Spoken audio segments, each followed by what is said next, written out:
Great, good evening, everybody. Now it's 7:01, so let's begin today's Design Review Committee public hearing meeting. So the City of San Marino appreciate your attendance. Citizens' interest provides the Design Committee member and the DRC with valuable information regarding issues of the community. I really want to again welcome everybody from the public and the committee staff and the applicants representative to the meeting. So I now call the meeting to order. So let's start with a flag salute. All right. I pledge allegiance to the flag of the United States of America and to the republic for which it stands, one nation, under God, indivisible, with liberty and justice for all. Great. So I'll like now ask staff to take a roll call.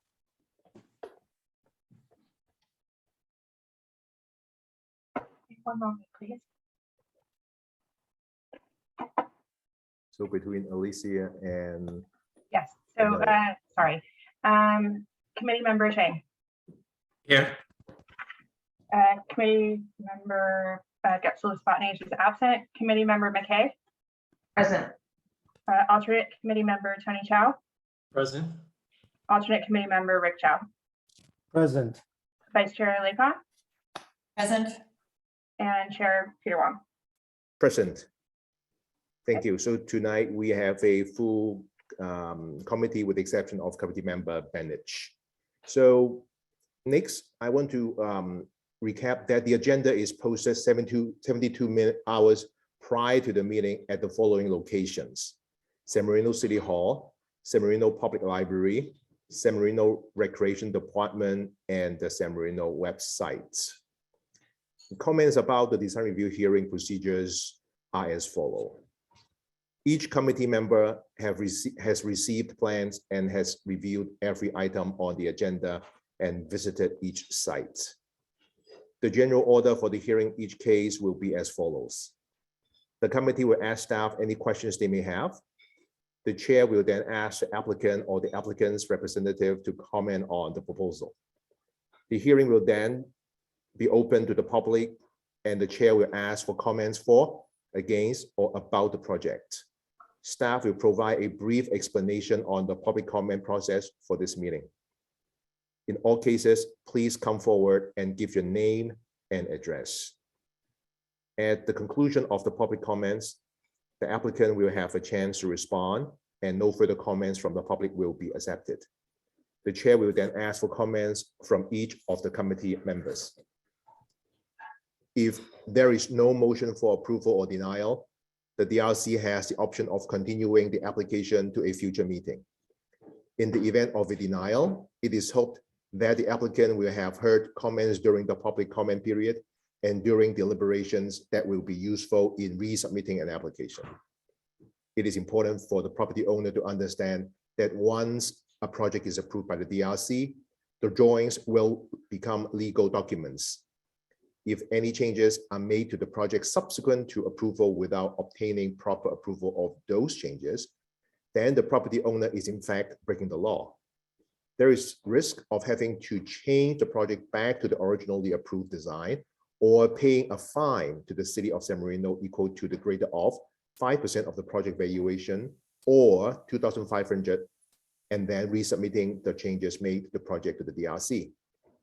It is also important to understand that there is a 15-day appeal period after action has been taken for the applicant or any interested party to request the Planning Commission to review and act on the case.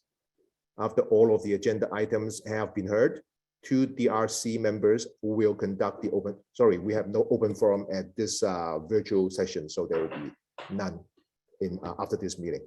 So now I'll turn to staff for an explanation on how we will take public comments during the meeting.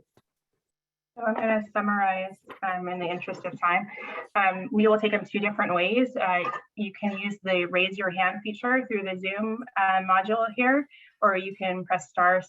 That'll notify staff that there is folks waiting to speak during public comment. The other way is to send email to planning@cityofsanmarino.org. We'll read anything that we receive through that or through the chat into the public record. Thank you, staff. Tonight we have a full agenda, a total of 6 items, 5 cases, and a session would be led by the city clerk. So let's start with item number 1, design review case number DR21-63 at 2174 Merville Drive. Staff report, please. Right, so this project is it was heard previously in April, and the applicant proposes to construct a 1,150 square foot 2-story addition to an existing 2,088 square foot 2-story single family residence. The proposal also includes demolishing the existing garage and constructing a new 536 square foot detached 2-car garage. The project will include changes to the front facade to restore a balcony behind the front facade, a new clay tile roof on the new portions, replacement or relocation of windows and doors, alteration of pavement to the existing driveway, installation of new perimeter fencing in the side yard, installation of a new wrought iron gate in the side yard, new landscaping and exterior finishes. The project is situated on 11,700 square foot interior lot in the R1 zone, area District 5. And the project requires design review pursuant to city code. The project has been reduced from the last time it was heard. I believe it was 1,196 square feet prior. The staff report shows the project history, including previous comments at the April 6th hearing and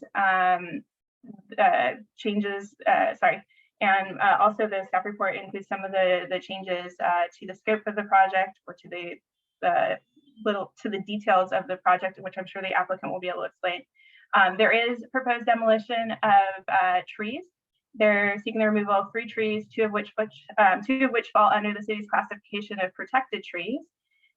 The arborist report that was submitted for the prior hearing is still the same arborist report. States that one of the protected trees slated for removal is in fair to poor health, general tree protection guidelines have been submitted with the arborist report, along with the site plan for protection fencing. Staff is recommending that the property owner implement the tree protection guidelines contained in the consulting arborist report from March 2022. Historic preservation wise, the project is on the citywide historic resource survey report. The project has been prepared within the guidelines for what's called a class 31 categorical exemption. So they're looking for not reconstruction, but rehabilitation, I want to say, Secretary of Interior standards for treatment of historic projects. There are comments in the historic resource report, which is attached to the staff report, that are reflective of that. Since the last time the project was heard in April, a letter was sent in from the neighbor at 2186 Melville Drive. The neighbor previously did not take position, but in the letter they sent, it indicated support. That has been attached to the staff report as well. And staff is recommending that the project, hold on, gotta scroll to it, recommending that the design review committee determine that the project is exempt from CEQA pursuant to a class 31 categorical exemption, and that there's no substantial evidence demonstrating an exception applies. We also recommend that the design review committee find the proposed first and second story addition compatible with the legal neighborhood and the existing structure itself, and that you approve the project with the following condition, which is the one as stated previously, that the owner shall implement the tree protection guidelines contained in the consulting arborist report dated March 2022. I'm going too fast. March 2022, and that trees 6, 7, 8, as also reflected in the arborist report, be subject to removal at the discretion of the city's urban forester, with replacement trees to be added to the property at the satisfaction of the urban forester. I do see replacement trees indicated on the landscape plan, so I will note that that might be confusing based on the recommendation, in case that is a question that's going to come up, and I'm happy to take any questions from the committee at this time. Thank you, staff. So at this point, I want to invite any question from the committee to staff. Yes, Committee Member McKay. Thank you. I know that pursuant to the staff report, the design of the garage is not within our jurisdiction and may be approved ministerially.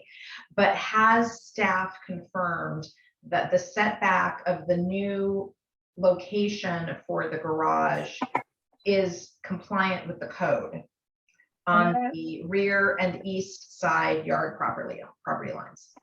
I'm going to look through the, and you can look through with me, the PDF. So let me get to the pages. When we did review it, it looked like it was all in compliance. It's allowed to be 2 feet off of the property line at the rear and the back. I visited this property multiple times, and I was there again today, and I was looking at the story poles, and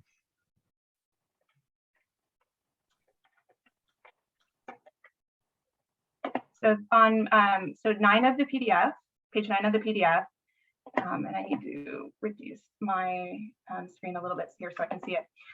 It's situated according to the plan 5 feet from the rear and 5'1" from the side setback.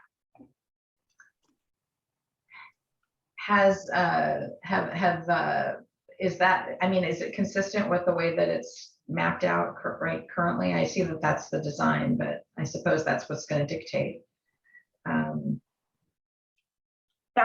We go by what's on the plans. So Okay. if they submit, if they've submitted plans that show that it's 5 feet, we'd be looking for substantial conformance that the garage would be situated 5 feet from the property lines as indicated.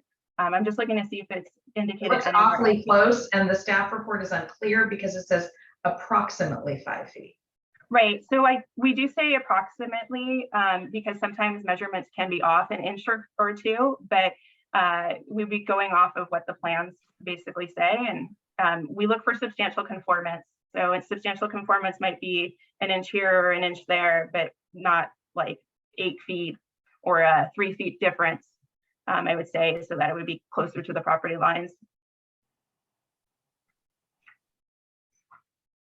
But they are allowed to do a garage that's 2 feet off of the property line. Thank you. Any other question from the committee to staff?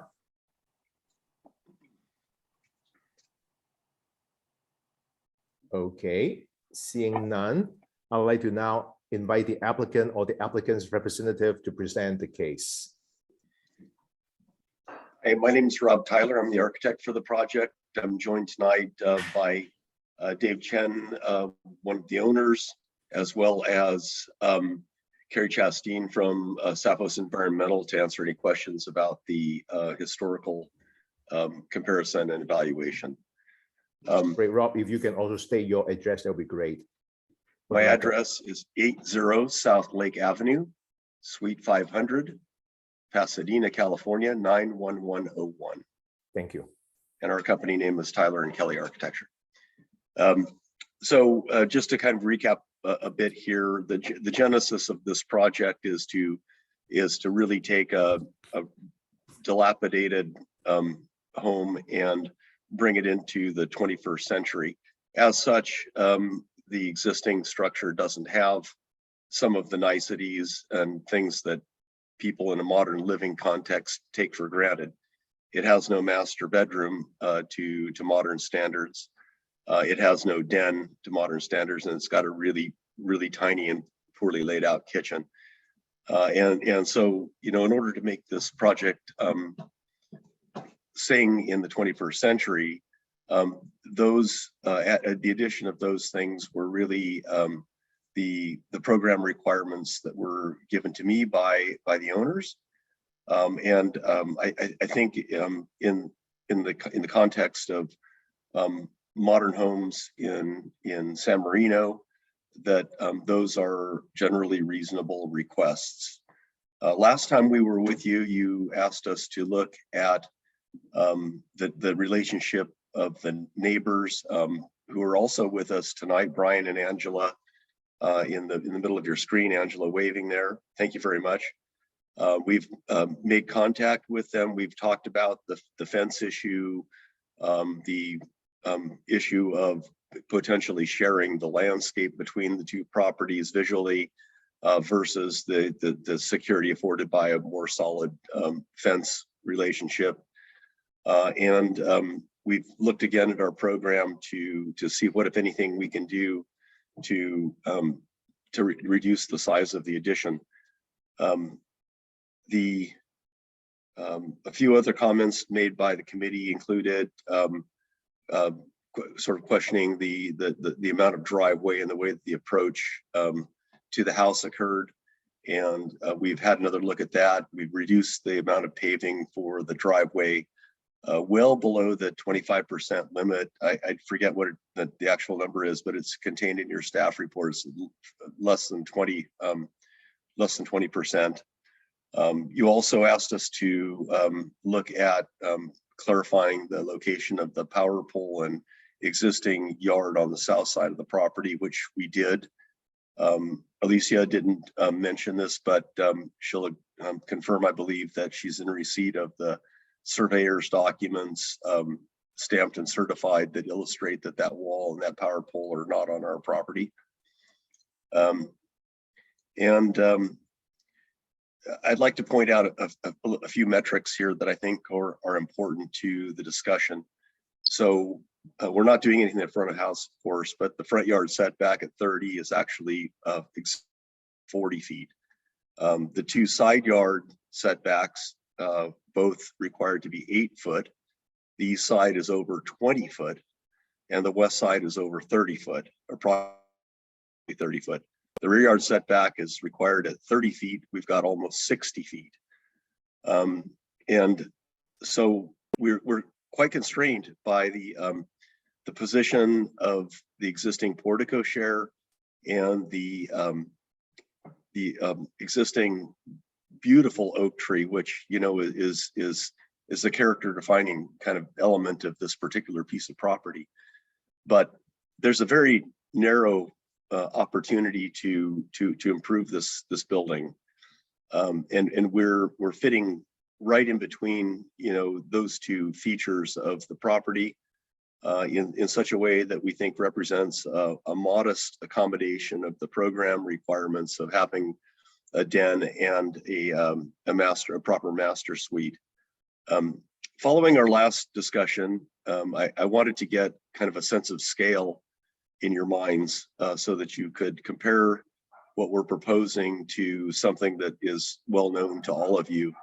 And so I took my laser over to City Council chambers and I measured City Council chambers. The council chambers is just a little bit bigger than the addition that we're proposing.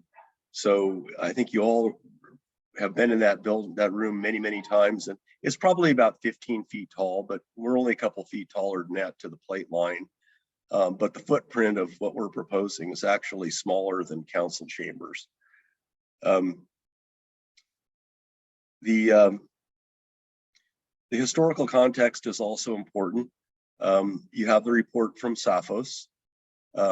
The conclusions of that report are that it doesn't qualify as an historic resource. However, as I mentioned at our last hearing, we are taking the approach that compliance with the secretary standards for rehabilitation would be the proper approach for this building. And so we've got a fairly thorough analysis by Saphos of how we conform to those standards. We believe we've done everything possible to ensure that should the property be found or designated historic in the future, that we're not doing anything that would take away from that as a CEQA resource, as a city resource. We have, as I mentioned, talked to the neighbors about the fences. The conclusion was that they would both like a solid wood fence. We're proposing to finish those on both sides of the fence so that nobody has to look at the framing side. And I think that's it for my presentation. I hope you feel like we've satisfied your concerns, and I'm happy to answer any questions that you have. Thank you, Rob. Would the applicant have anything to add? That's you, Dave. You're muted. Yeah, the applicant, you're welcome to add a few comments. If I may, Carrie Chastain with Southwest Environmental. I'm also available to answer questions. Thank you. So I assume the applicant has nothing to add. If that's the case, and I'll like to invite committee members to bring up any questions or clarification that may be needed from the applicant or the applicant's representative. Anybody from the committee? Chair, I have a question, Chair. Committee member Chang, please go ahead. Thank you. On the tree removal, what is your proposal on the replacement of trees? Have you thought of that? Has it gone too far? Or where are we on that? Do you have any? So yes, sir. The replacement trees are actually listed on our landscape plan. I believe there are a total of 5 or 6 of them, 2 of them in the front of the building and several of them at the southwest corner. I see. So we're removing 3 and replacing about 5, basically. I'm not the landscape architect, and I'm afraid I think many of you know Ben Lundgren, who was one of your committee members at one time, but he's not with us tonight. I believe that the short answer is that the tree removal and replacement is a ministerial issue with regard to the processing of that request in a planning context. But we have, to the best of our knowledge, indicated the replacement trees on the landscape plan that you have in front of you. Thank you. That's fine. As a follow-up question to Rob, I know you're not the arborist, but is the jacaranda tree definitely going to replace, or it would depends on how the evacuation of the site is, and if it is salvageable, then Ms. Lundgren may work with the urban forester to maybe keep it. Do you have any insight to share on that, or the owner? The jacaranda tree is within the construction footprint of the proposed garage, and so we're not planning to keep that tree because it is so close to the foundation. I don't have the 2 overlaid, but I mean, sorry, if you look at your sheet A10, yeah, right, you'll see that tree, and it is within 2 feet of the proposed wall of the building. Yeah, I did see that. Yeah, so there's a root system underneath and things like that. Okay. That tree was specifically discussed in the arborist report with regard to its potential failings. I know that the owner to the property to the south has a fondness for that tree. We will be planting new screening landscaping elements along our south property line to ensure their privacy. Understand. And I also understand jacaranda has a useful life as well. Many in the city or valley is kind of aging. Okay, got it. Thank you. Any other questions from the committee? I have a question. Vice Chair Lee-Kon? Could you tell me if you've discussed the visual of seeing the telephone pole from the home? And have you asked the neighbors how they are feeling about seeing the existing telephone pole? I had a discussion with them. The pole is on their property, as is the pole between our 2 properties. Okay. So when you're removing the jacaranda that currently blocks the view from the homes to the east and the west of this home. So have you asked the families on both sides how they feel about the jacaranda coming down, and how do you think for the new owners of this home when it goes? This is a project to sell, correct? I'm not tuned into. I believe that the owners of the sellers of 11 or 2186 are actually going to be living there for a while, and my clients likely live there for a while. So, your clients are going to live next door? The 2186 sellers, to Brian and Angela Tang, who are joining us today, will or are living in the home. Dave Chen, I don't know if you can hear me, but perhaps you could weigh in on that. I'm sorry, I'm not following this scenario, but What is the question? No, we haven't my question spoken is, to you. but the house that we're talking about this evening is a speculative property, correct?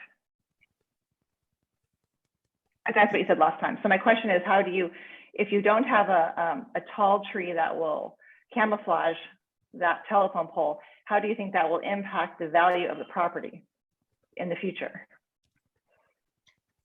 Well, I think that the property needs a garage. The garage has limited locations where it can be. The tree is identified as having structural failings in the arborist report, and we're replacing it with multiple replacement trees, as well as adding hefty screening landscape along the south property line.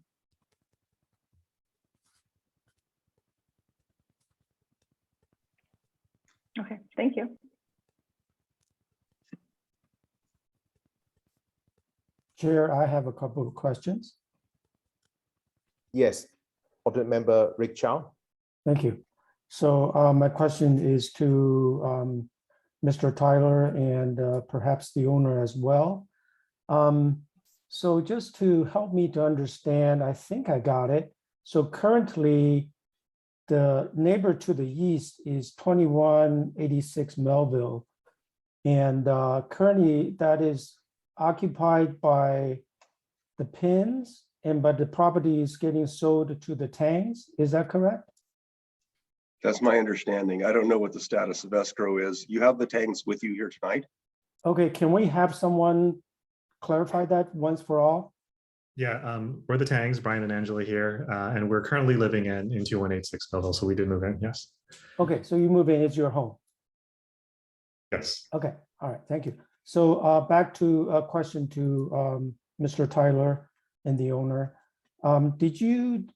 Have you discussed with the new owners, the Tangs, about the proposed fence? I know that you mentioned that both sides are the same, but also help me to understand again, why are you putting up that fence?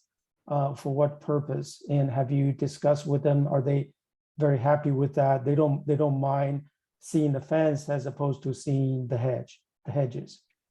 Well, yes, we did talk to them and presented the options as observed by the committee at the last meeting, and agreed that we would install whatever they heard, and their preference, I'll let them speak to this when public comment comes, but their preference was for a solid wood fence.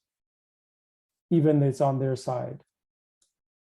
We're going to finish both sides. So yes, I think that the issue of privacy and security may have weighed into this. Okay, all right. I guess we will confirm that during public hearing part. Then what about the brick planter boxes? Because that's in the owner's, the owner had mentioned that, the previous owner. The brick planter boxes at the front of the property? Correct. We're proposing to remove all of that construction in favor of a new planting that would separate our driveway from the Tangs driveway. Okay, so that'll be replaced by new landscaping. Right, it's illustrated pretty clearly on our renderings. Correct. Then last question I have is the driveway reduction that you mentioned. You said that you are proposing, you've changed the plans to have less driveway, paved driveway, correct? Yes, the driveway's been narrowed marginally, and also it's in a panelized setup now, so that there is actually turf that would occur between the concrete panels to enable more of a greenscape feel for that particular building element. Okay, thank you. No more questions. Thank you. Anybody from the committee has any question? Vice Chair Lee I have one more question. The style of the garage doors have the arch. Have you considered duplicating that in the new garage? We have not, as you can imagine, a pretty expensive undertaking. Okay, got it. That's okay. I got it. Okay, thank you. I have a follow-up question on the fence with the neighbor in the west side. Currently, it's a chain link fence, Rob, right? It is currently a chain link fence, Yeah. yes. You clarify what will it become? As per your plans, as submitted, we'll have a double side finish, 6-foot wood dog-eared cedar fence. Right, and that has already obtained the consensus of neighbor in the west. My client has contacted those people, and that's my understanding of what they want. Okay, good. Thank you. All right, any other questions from the committee to the applicant or the applicant's representative? One more. Vice Chair Lee. Could you describe the stucco finish? That's what's typically known as a Santa Barbara finish. Could be hand applied. It has a little bit of a cat face to it, and will be painted as with the rest of the building to closely match the color that is there now. Okay. Thank you. Thank you. Any other questions from the committee?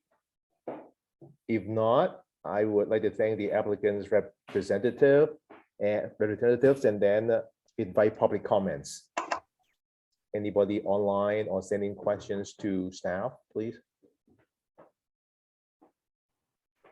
I'm currently looking through, we have a lot of attendees tonight. I'm Yes. looking through the attendees. I don't see any hands raised. I'm going to go check the email real quick. Oh, I do see a hand raised. Brian and Angela Tang. Okay, And I'm Brian, also Angela going Tang, please go ahead with your comments. Yeah, hey, we're Brian and Angela Tang. We live at 2186 Melville. So again, we are the neighbors directly to the east.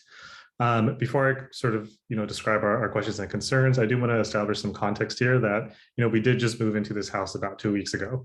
And so, while we did speak with Mr. Rob Tyler before, and we also, submitted a letter in support, I also hope it's fair to expect that our opinions are still kind of actively forming, right? Especially now that we're actually living in this house. So that said, on the fence, yeah, Rob and I, we did discuss, potentially moving forward with a wood fence. I think after chatting with our neighbors, who provided a lot of helpful context, an iron fence may be more preferred, especially one that would let some bushes grow through. As it is now, our driveway, does feel fairly tight. And sometimes, while we're backing out, we're rubbing against the bushes. We would really not want to rub against something that's, a lot harder than that. So that's sort of our sort of current thinking on the fence material. And also on the fence, it's not super clear to us where the fence will be with respect to the property line. There's a few things here. One I mentioned is sort of the width of the driveway. And the other thing is also our waste bin nook currently is also on the side of, where the fence would be. We are a little concerned that if, the fence would eat into that space a little bit more, then we wouldn't really have an area to place our waste bins. So another question on the driveway is the renderings show an open area between our properties on the driveway. I'm not sure if that's like an artifact of the rendering or if that's actually planned, but we would really want there to be, some kind of division there between our properties.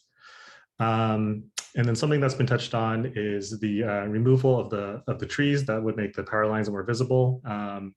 That is a concern of ours. And another thing related to that is some loss of shade for us. From those trees. And then lastly, the two-story addition, we do have concerns that our sense of privacy will be impacted, especially in our backyard, where I think we have a pretty clear view of sort of the second story of that property. So yeah, that's all I had. Thank you. I'd like to give the applicant or the applicant's representative to make any comments there might be. Before we close. We would be happy to accommodate the fence change from wood to iron. With regard to the fence that would occur theoretically between the front property line and the building setback or the portico share between our properties, I'd have to check code on that and see if that is going to be okay. If it is okay, then we would be happy to accommodate. I know that can't be 6 feet high, Brian, just FYI, I think the maximum height is 3.5 feet, as I recall. Maybe Angela can weigh in on that. With regard to the trees being removed, I point out that one of the trees is actually destroying your garage. And so you might want to have another look at that. And we are, as I mentioned previously, replacing the removed trees at a multiple factor in accordance with the city's requirements. Go over here. I can't remember. The third one was the distance on the privacy issue. So I can only point out that we are over 20 feet back from the side yard property line. It is nearly 3 times the required distance, and you have a driveway between the property line and your building. So I don't have the exact measurement, but I believe that it's somewhere in the vicinity of 30 feet between buildings. The primary exposure for our addition is actually to the west to enjoy the oak tree and the courtyard that we've created. And so it's not our intention to infringe on your privacy in any way. Okay, thank you. I just want to. Can I, I'm sorry. Yeah, I want to ask, go ahead. just regarding the neighbors, the Tangs, and this applicant, are you aware, the Tangs, that your electric comes from that power line, the power pole in the backyard next door, and it goes across the new garage and across the driveways to the house at 2186? Is that correct? That's what I observed when I was at the property.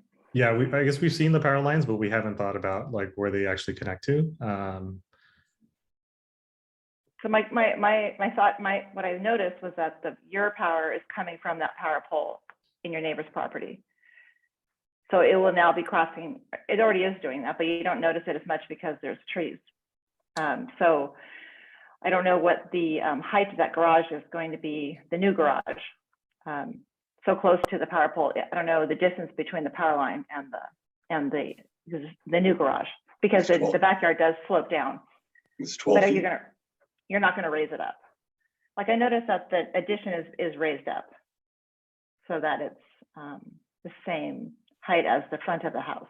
The addition is going to go straight across. So it's going to be very tall, right? Because the back slopes. So the garage, you're saying, is not going to be built up. It's going to stay on the low side. I'm sorry. Am I allowed to participate at this point in time? And is that a question directed at me? You are okay to clarify if you have something to add to the comment or question. The garage has its own grade plane, and the top of the hip roof ridge is at 12 feet from that grade plane. It's lower than the existing garage. Okay. Thank you. Does it address your question, Vaishali Khan, or Yeah, I just. I worry about the neighboring situation because the properties have involvement with each other, with that power line and with that garage working as the existing garage now working as the side of their property. I find it's going to be very disruptive to the neighbors as far as their landscaping and their day-to-day life to take down that garage. I think it's going to be a lot. So I'm hoping that you'll work it out with the neighbors and that you'll do something that will please both properties. If they need landscaping because it's been ripped up, then something they need to be you need to cooperate with them, I believe. Thank you. Any other public comments? If not, Right, yes. Sorry, Yes. Dennis Fitzgerald has his hand up. yes, please go ahead. Basically, I'm By on your the name east. and your address. My Yes. name is Dennis Fitzgerald. I'm at 2162 Melville. I'm the west neighbor to this property. And basically, we talked about replacing the current 4-foot chain link fence with a 6-foot high wooden fence.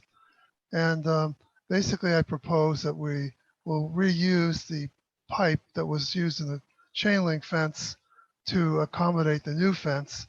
It will require some support brackets, new fence posts or extensions for the posts, and 2x4 treated lumber between the fence posts. So there's a certain common material that'll be required for this. I figure that we can share the costs with the project people. And basically then our side, we'll have our fence color, whatever we want, dog-eared colors, whatever. And the new property owners will have their choice of what they might do with their side. So basically that would be the plan. We would work with the contractors. We would like to actually have this fence done right away so that the mess that's going to be produced during the construction is not something that we have to actually view. We could do our part, and later on when they finish, cleaning up their mess or whatever, then they could do the do the fence on their side of their wood fence on their side, to make sure it doesn't get damaged or anything. And that's the plan. Let's see, that's any other comments or any questions? Thank you for your comment, Mr. Fitzgerald. Great. Okay. Any other public comments? If not, I just want to seek clarification from Rob again. Sorry, any public comment? Anybody trying to speak? Yes, I have one. Penny Cole also hand is up. I'm not sure who's speaking right now. Hi, yes, this is Penny Cole. I live with my husband, Dennis Fitzgerald, at 2162 Melville. So we're a west neighbor to this project. Earlier on, I heard one of the board committee member saying about who is living in this house, and is this house going to be a speculator home or built for owner to live? Well, let me just say something about this street. The south side of the street on this section, I think there are 8 houses. 2 of them are 100% vacant. They have been vacant for 4 years. This is not a friendly neighborhood should be. And right now, yes, right now there is a house being built that's to our west, and it's owner built. The owner is going to move in. We're happy to see that. But even after they move in, we still have 2 fully vacant houses on this block, on this side of the block. And to my understanding, the last owner who owns 2186 sold their house, but their new house is not ready. That's why they're temporarily living at 2174. They only plan to live there until the end of June. So this is to answer your question. So right now, 2174 is occupied by a temporary renter until the end of June. And then this house will be empty. And to my understanding, the owner told me that this house will be built for some relatives in Taiwan. So no one knows when they will be moving in. So this is going to be another, I'm just worried that this is going to be another vacant house sitting on this block, which makes this neighborhood very, very unneighborly. That's my major concern. And my second concern is, thank you, Mr. Tyler, for reducing the size by 46 square foot, if I heard it correctly. The last addition, last plan was 1196, and now it's 1150 addition. If we look at the material on A41, you can see that the new addition protrudes to the south, way beyond the neighbors on the east and way beyond the neighbors on the west. And not only they protrude much further south, but also it's a two-story house. And not only that, the whole addition is very linear, very angular, very square, very boxy. I do not see any feature of the original charming house with the arched window in the front, arched window to the patio. I do not see any of those features. I see that it's a maximal use of the usable space to be linear, angular, strong, cold, and I do not know how this works with the existing structure. I'm not an architect. I can only speak from my intuition. This is a very major concern. So again, overall, my concern is the neighbor's privacy, and my concern is I think this is too imposing, too massive. Thank you. Thank you for your comment. Is there any other comment from the public? I don't see Yes. any. Oh, sorry. Yes, I have a comment. Yes, please say your name and address.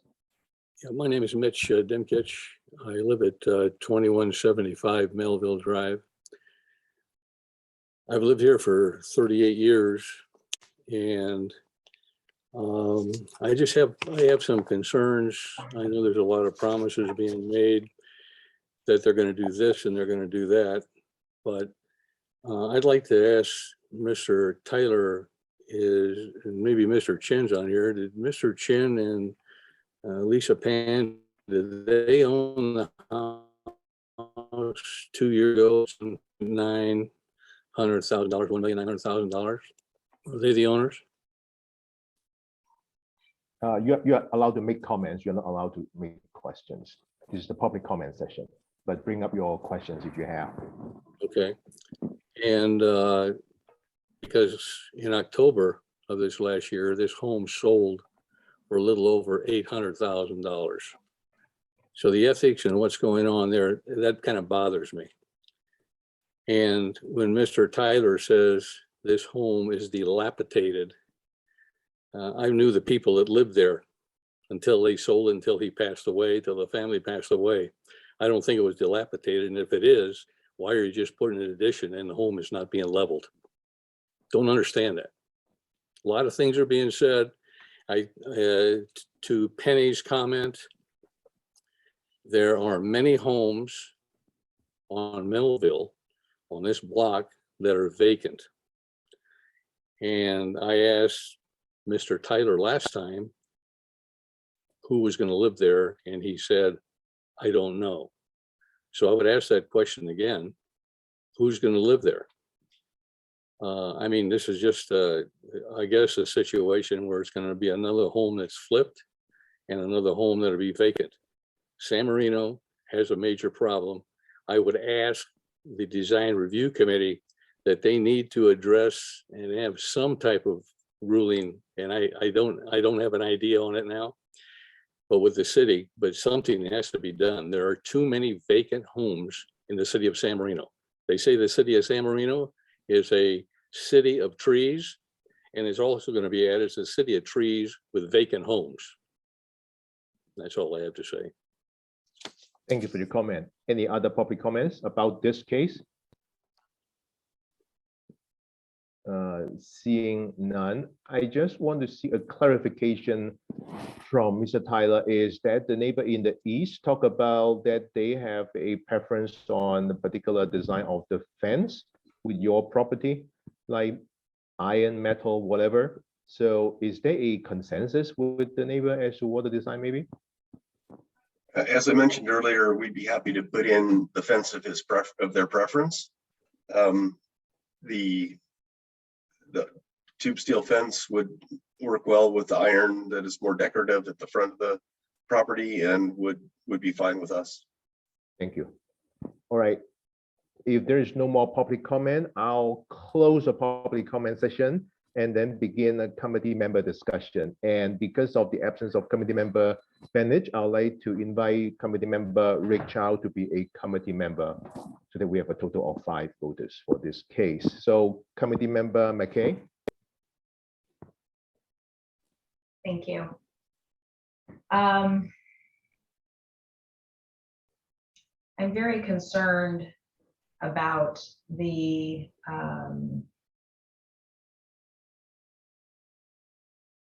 comments and representations of the immediately neighboring homeowners that they have not been told.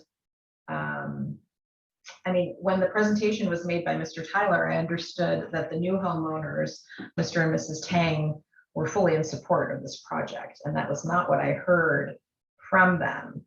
And I was particularly concerned when this project was presented before us last, that they have an opportunity to speak.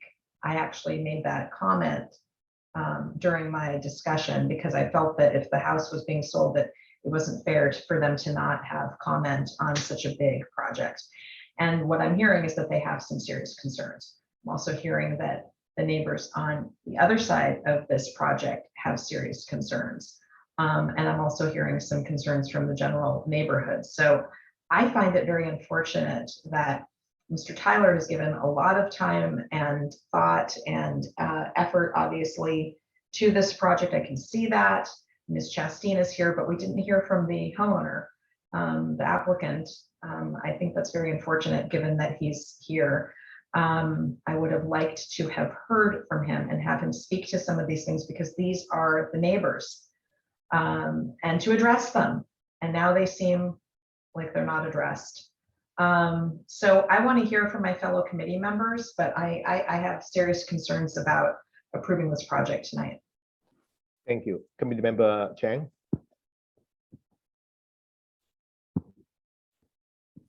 Sorry, I was muted.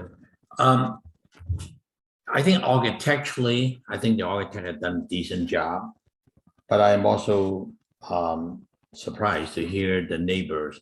It seems like they didn't, either they did not talk about it or they did not understand fully what the addition is. Especially when the neighbor to this east saying that the Tang family was saying that we have concern on this addition on the privacy. There is many opportunity that trees can be planted where the windows are and to address those issues, and evidently that has not been considered. So it's maybe the applicant and the neighbors on both sides should have one more opportunity to work out those concerns that we heard tonight, so that the fence issue is taken care of, the privacy issue is taken care of.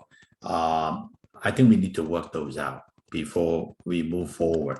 But I think overall, the project from the outside it's going to be workable. The architect did a decent job on that.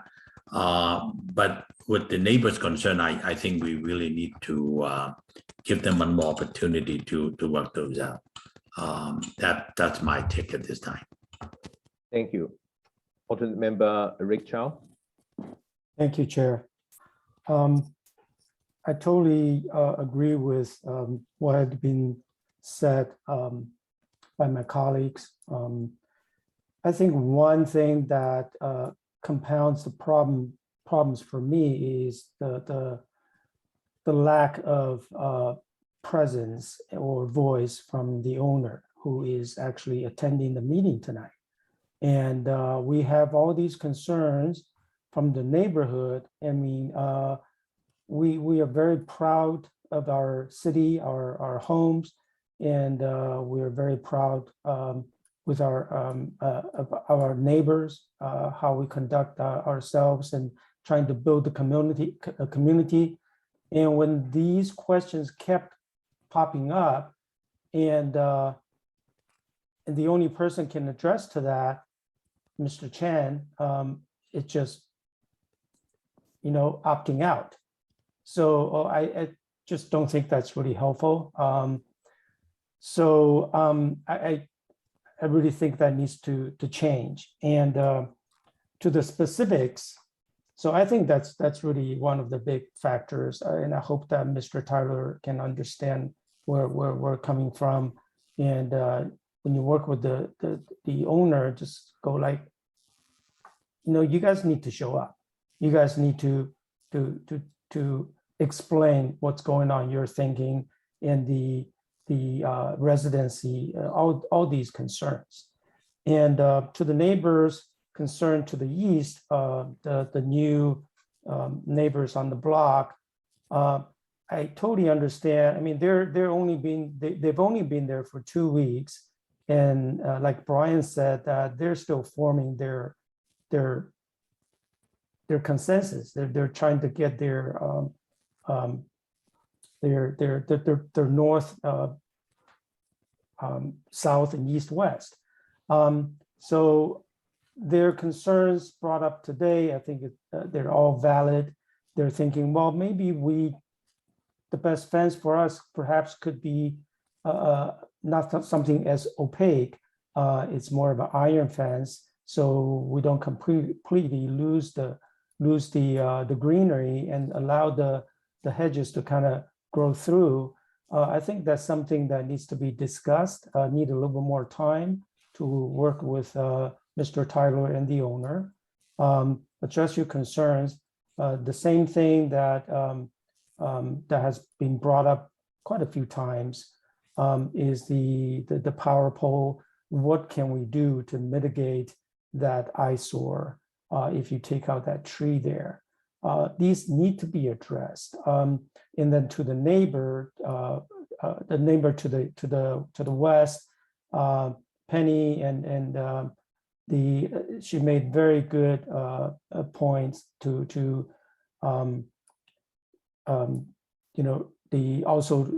we should also the architect should also put in your plans, say, okay, this is what we're going to do to the fence on the east, on the west side.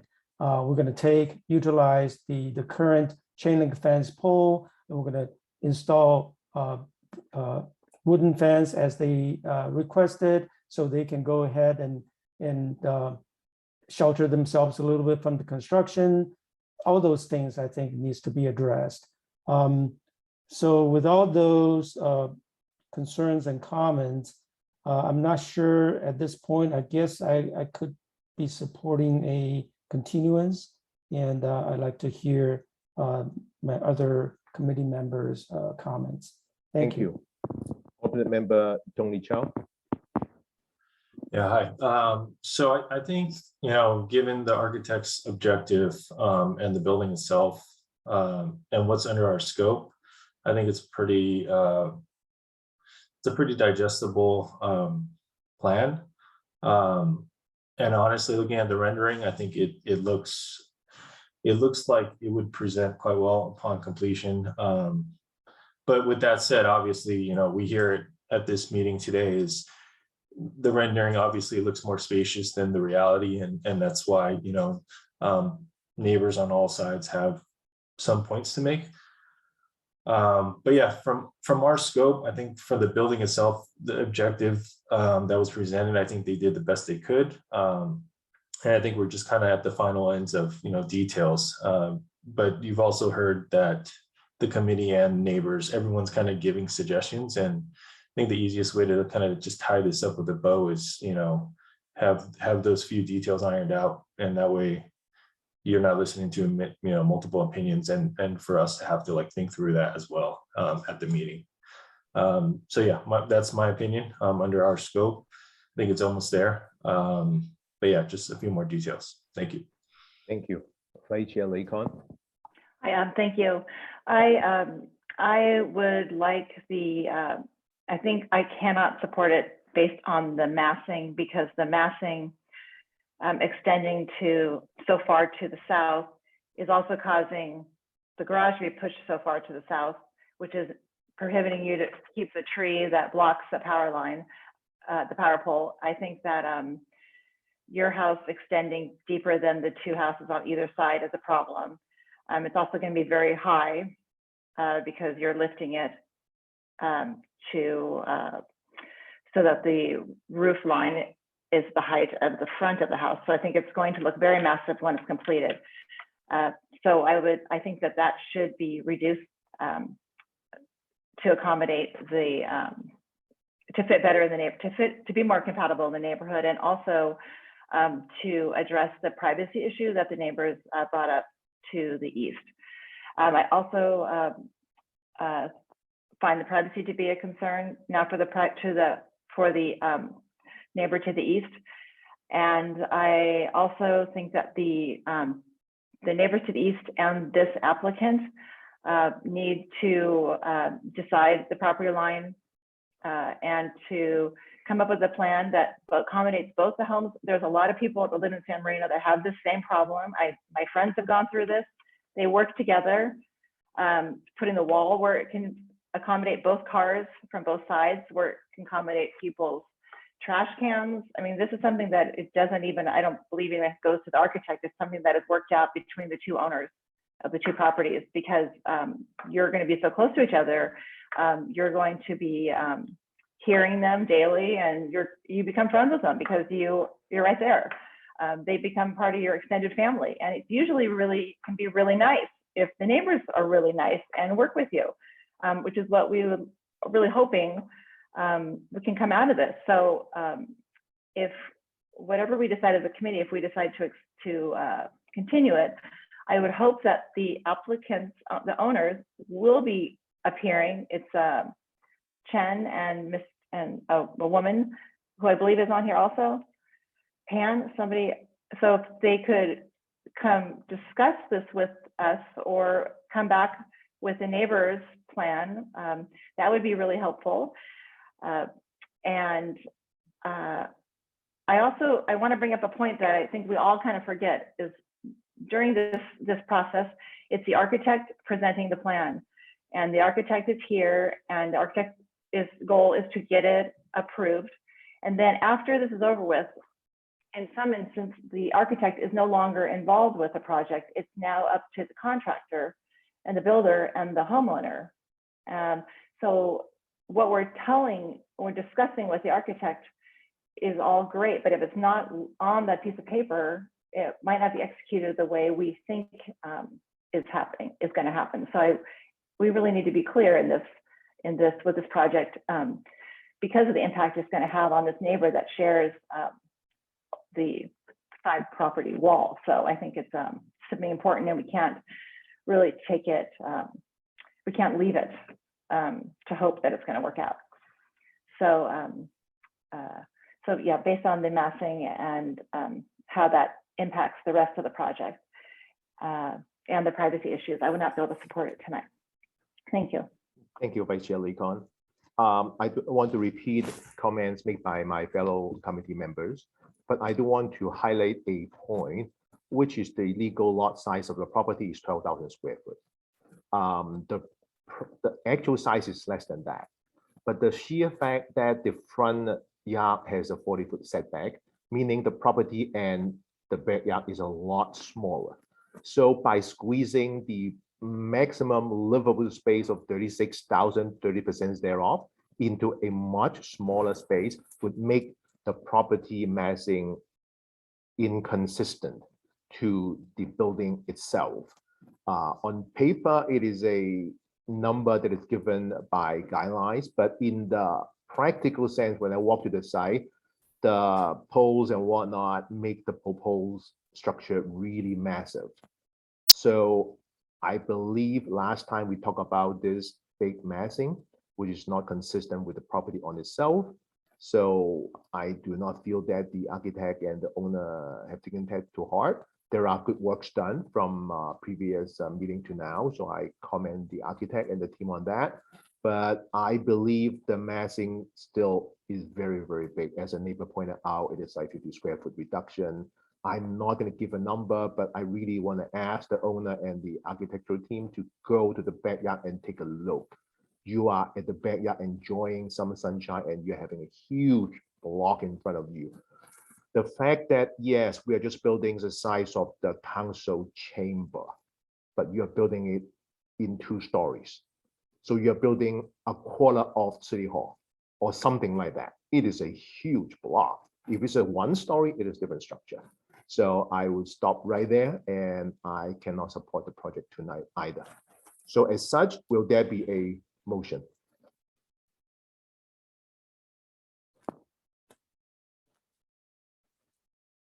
Is there anybody want to make a motion? Okay, Vice Chair Lakon. I move to continue DRC case number 21-63, 2174 Melville Drive to a date of how soon? To be determined. To be determined. Anybody second? I'll second the motion. Thank you. Roll call, please. Let's have a vote. Just to clarify before I do roll call, it is being continued to a date uncertain, correct? Yeah. To a date uncertain. Okay. Committee member Chang, Yes. committee member McKay, Yes. committee member Rick Chow, Yes. Vice Chair Lakon, Yes. Chair Wong. Yes, Okay, motion carries 5-0.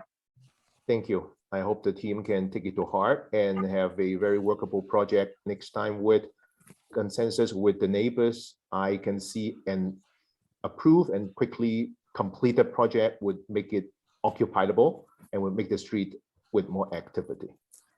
Okay, let's move on to item number 2 for the night. Design review case number DRC 21-50 at 2131 South Oak Knoll Avenue. And in this case, alternate member Rick Chow would have to recuse himself, and I'd like to invite alternate member Tony Chow to be a voting member. So staff report, please. Give me 1 moment. I want to make sure that I note that.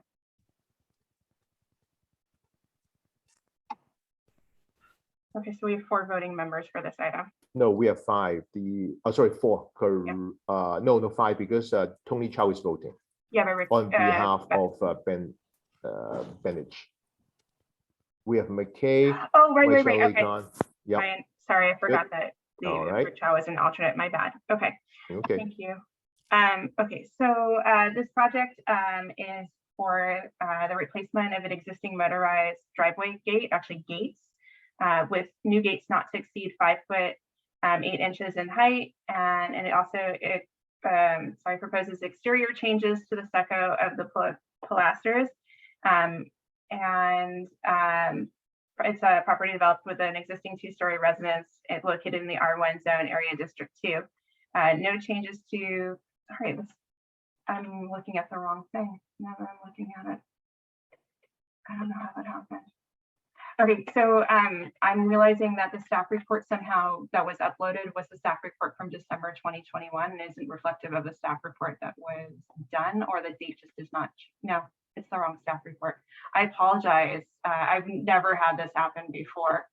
I know that our director is currently on. I would recommend actually that we probably continue this. I hate to say it, as the staff report isn't reflected correctly that was provided for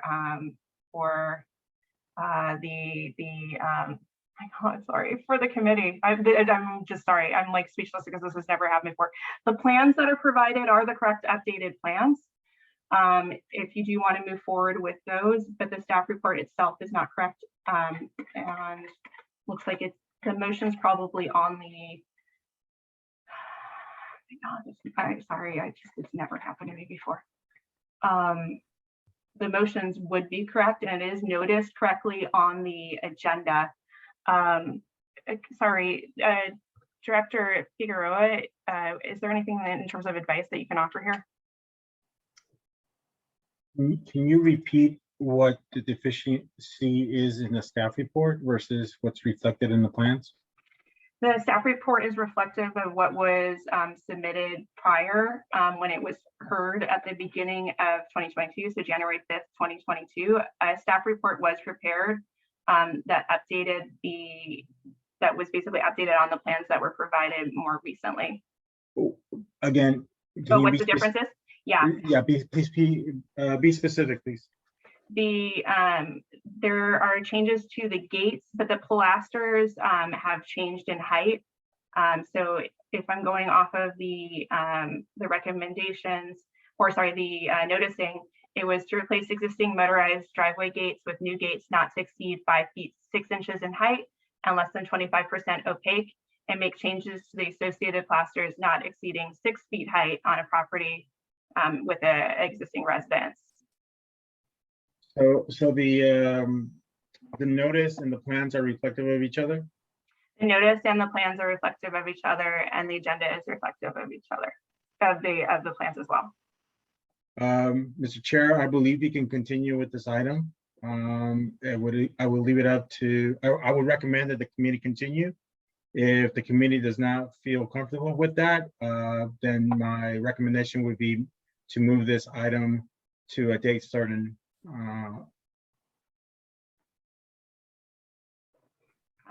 I can try to summarize just, I mean, in terms of the staff report, just so you know, what we've just talked about was making findings associated with what was agendized. So what's been presented on the plans are gates that don't exceed 5 feet 6 inches in height.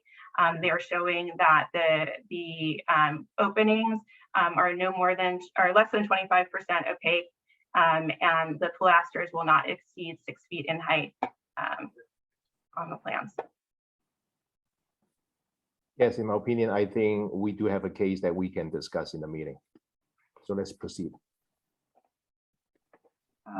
As far as tree preservation or historic preservation, my understanding is that nothing has changed from the prior report. I don't believe received any new objection letters as of the last hearing. The findings are just updated to reflect the new the heights that have been proposed.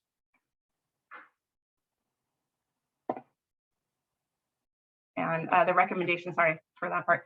The recommendation from staff for the design review committee would be to determine that the project is exempt from CEQA for a class 1 categorical exemption, and that there is no substantial evidence demonstrating exception to it applies. To find that the proposed decorative iron gate feature at the main entrance and the proposed wrought iron changes to the front yard fence are, oh, sorry, I'm looking at the wrong one. Sorry. Find that, I'm sorry, I'm really just caught off guard. Find the proposed motorized gate and exterior changes to the plaster are compatible with the residence and similar accessory structures on the block. And the other recommendation is to approve the project as proposed. Thank you, staff. Is there any question for staff?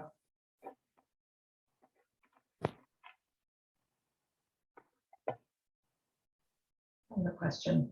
Yes. Could you summarize the difference in the report that we've been given and what would have been the correct report? Just bullet points. I mean, I'm not asking you to give a lot of detail. Just what are the main differences that we need to digest? So the main differences are that the height of the gates prior, I believe the height is reflected as something higher, and we had been recommending that they be brought into code, and that the pilasters on plans previously show them being 6 feet 2 inches, and instead they are proposing pilasters that would comply with code. And the drawings we have are the current proposed drawings. That is correct.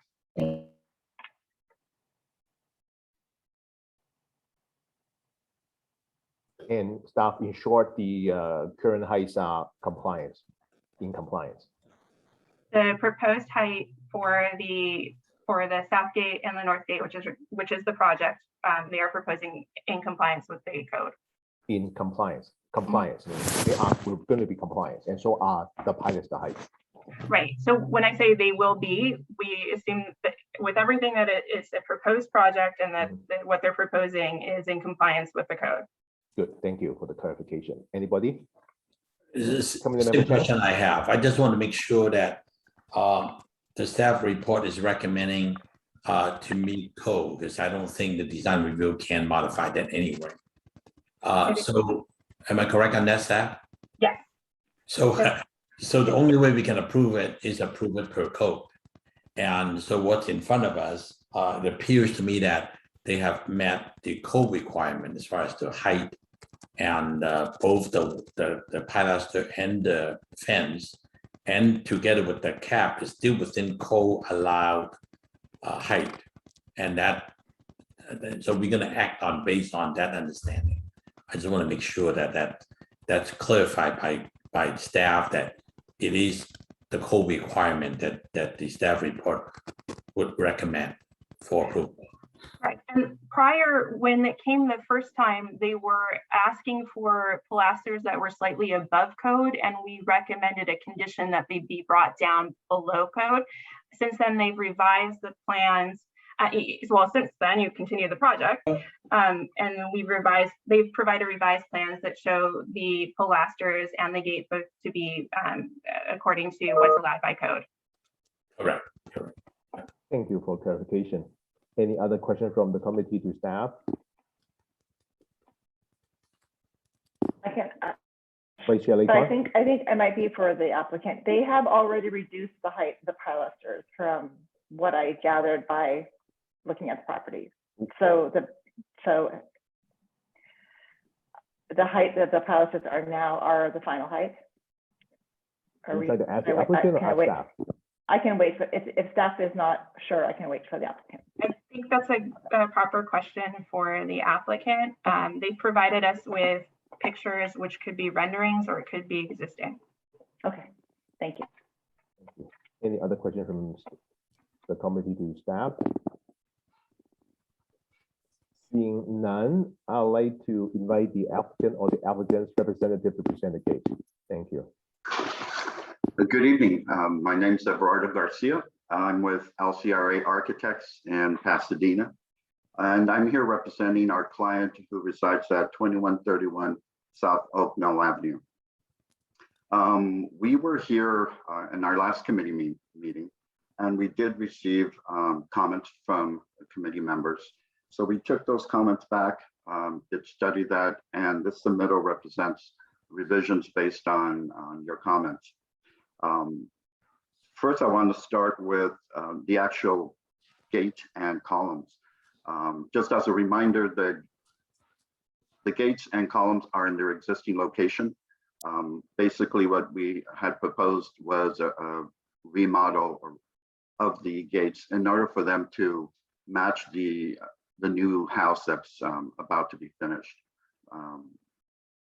What we had proposed was keeping the existing pilasters, which were stucco, and cladding them in stone, in the limestone in which the same house is clad. As you might have noticed, the new house is clad on all sides with a limestone material.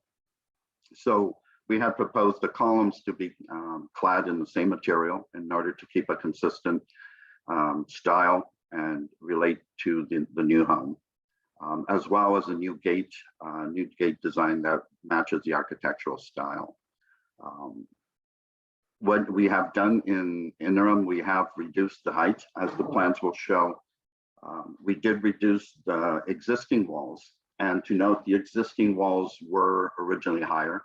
So what we proposed was reducing the existing walls to match the required height, which is 5'6". And then the pilasters with the new cap match the additional 6 inches or the 6 feet maximum that's allowed by code. So what we did with that, as you can see, we clad the columns with the stone. We've used the same material, and as part of the comments we received as well was there were questions as to where the mail, where the address, where the access would be for the driveway gate. So we have included that in the submittal package as a response to your comments. The other comment was the question about lights. The intention is to not do lights on top of the pilasters. What we're proposing are uplights in front of the 2 main columns just to light them very subtly, but still to highlight them in the evening, which I think would be a very nice touch. The other comment was regarding the actual caps of the pilasters, and a question as to whether those would be compatible with the neighborhood. First of all, the caps are there as part of the termination of the pilaster. Since the pilasters are clad in stone material, we need something to terminate the top, and the cap is a traditional method of doing that. Also, when you look at the column and the architecture, which is a very traditional neoclassical Mediterranean architecture, the column represents a typical column with a base, a middle, and a cap. And that's what our pilasters are doing. They have a base, the center rusticated portion of the column, and then the top cap.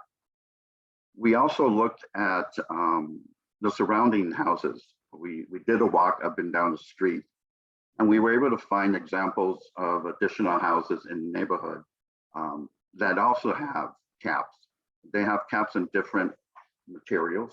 There's precast, there's stone, there's stucco, but each one relates back to the main house and their architecture. And it's similar to what we're doing with our column, which is representing and relating to the traditional architecture of the main house. So we feel the column is definitely a compatible element to the legal neighborhood, and feel it becomes part of the neighborhood. And I think it's a great way to introduce and relate to the gate to the main house. And I think those are our main items we wanted to address. I definitely will be available for any questions, and the owner's representative is present as well. Thank you. So is there any further comments from the owner's representative?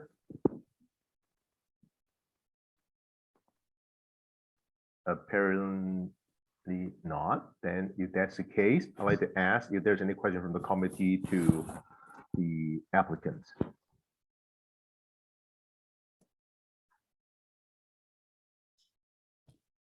I can ask that question to Yes, the applicant. Vice Chair Lee-Kon.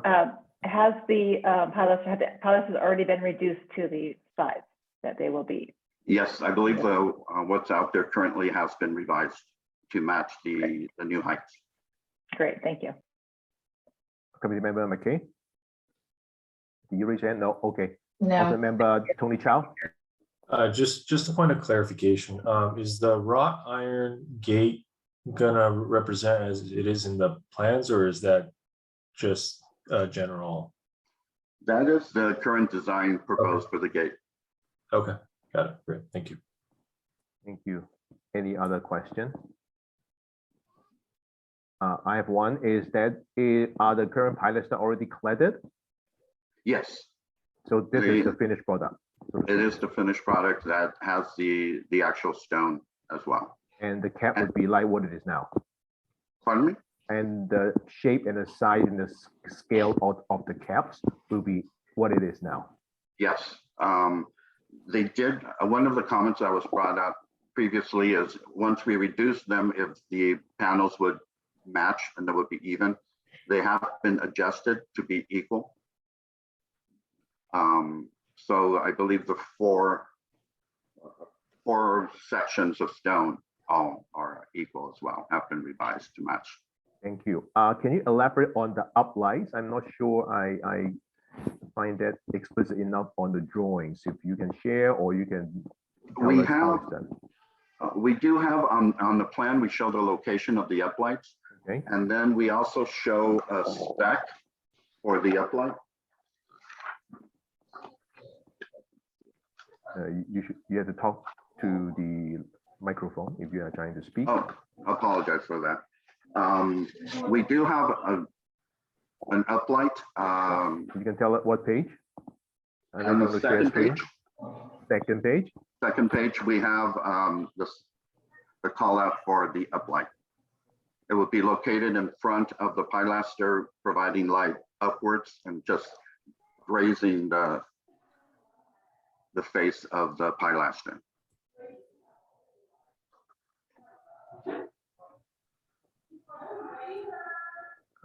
Page 2. It's on the upper right-hand corner. Upper right-hand corner. I see the Alcon light. I see the spec of it, but my question is, where would it be on the ground? It is on our front page on the floor plan. You can see it located in front of the 2 main columns, 2 main pilasters on each side of the driveway. In page 1? On page 1, on the upper left-hand corner, in that main entry. I see. Okay, so you buried that in the landscape, so to speak. It would be buried in the landscape. Thank you for the clarification. Okay. Any other question from the committee to the applicant? Can I ask one question? Please do, Vice Chair Lee. When you have the finished product and the residents are back in the home, I've noticed it with some of the newer homes that do the circular driveway and they've enlarged the property and brought it up closer to the street a little bit. Do you have a place for the hauled out dumpster that will not, because my thought is the way the house used to be, I believe that gate didn't, it was an opaque gate. It wasn't open, the one to the north. So that if the dumpster was left out, you wouldn't be able to see it from the street. So I just wanted to make sure that there is a place for the dumpster to be hidden from the street view so that when you drive by, you won't see it through that gate on the, I'm guessing it's going to be on the yes. I believe as part of the proposed project, there's a location for the trash bin. So when they pull it out, they'll just pull it out in that day and then take it back. We did leave the gate more open because as a requirement. Right. I figured that was the case, but then I thought, I hope there is a place that's convenient for the homeowner and for everyone that lives there to move it out of sight. It would be closer to the garage, from what I recall. Okay, but out of sight from the street. Yes. Correct? Okay. There isn't a lot of room on that side for a trash can without blocking the driveway. There is a lot? There isn't a lot in that front area to have it be sitting there because it would block the driveway. Okay. And that would be against our code too, Right. And the trees all in the front are existing and will stay. Yes, I believe all those, there were a couple that were removed as part of the original proposed project. But the dense foliage in the front is all remaining. Right, okay, thank you. Thank you. Any other questions from the committee to the applicant? Seeing none, I'll then thank the applicant for the presentation, and I'll now like to start the public comment session. Anybody from the public would like to share some comments? Anything from hand raise or email? See any hands raised? I checked email a moment ago. Let me check one more time. I'm sorry. Okay. I have no emails in the public folder. I see no comments in the chat and still no hands raised from the attendees. Thank you, staff. As a result, I'll then now close the public comment session and begin the committee member discussion session. Committee member Chang. Yeah, I appreciate the applicant took the comment from last time seriously and converted back to meet code. And by looking at the final product, it looks balanced, it looks proportioned, and looks fine. So I can approve it the way it is. Thank you. Alternate member Tony Chow. Yeah, I echo that. I think the addition of just the details of the lights, the mailbox, and bringing everything back to code, it definitely is a project I can support. Thank you. Committee member McKay. Thank you, Chair. I appreciate your taking to heart our comments from the last time this project was before us. They were valid concerns. I appreciate the thought and effort in your presentation tonight, and I can support this project. Thank you. Vice Chair Lee Khan. Yes, I agree with my fellow committee members. I think that this is compatible with the home, the neighborhood, and it's a nice addition. And I appreciate the architect addressing all of our comments. So thank you very much. And I could support the project. Thank you. And also want to thank the architect and the team for not only taking our comments to heart, but actually making changes to code so that when we go to site and look at it, we are looking at what has been proposed on paper. So that, you know, a picture worth 1,000 words and the reality worth 1,000 pictures. So that is really helpful for us to make the decision for tonight. And I too can support the case. So I want to see if there any motion from our committee members. Vice Chair Lee Khan. I move to approve DRC case number 2150, 2131 South Oak Knoll Avenue as presented tonight. Anybody second? I'll second. Committee member McKay second. Have a vote, please, staff. Yes. Committee member Chang. Sorry. Yes, I'm sorry, I was on mute. Committee member McKay. Yes. Committee member Tony Chow. Yes. Vice Chair Lee Khan. Yes. Chair Wong. Yes. Motion carries 5-0. Thank you very much.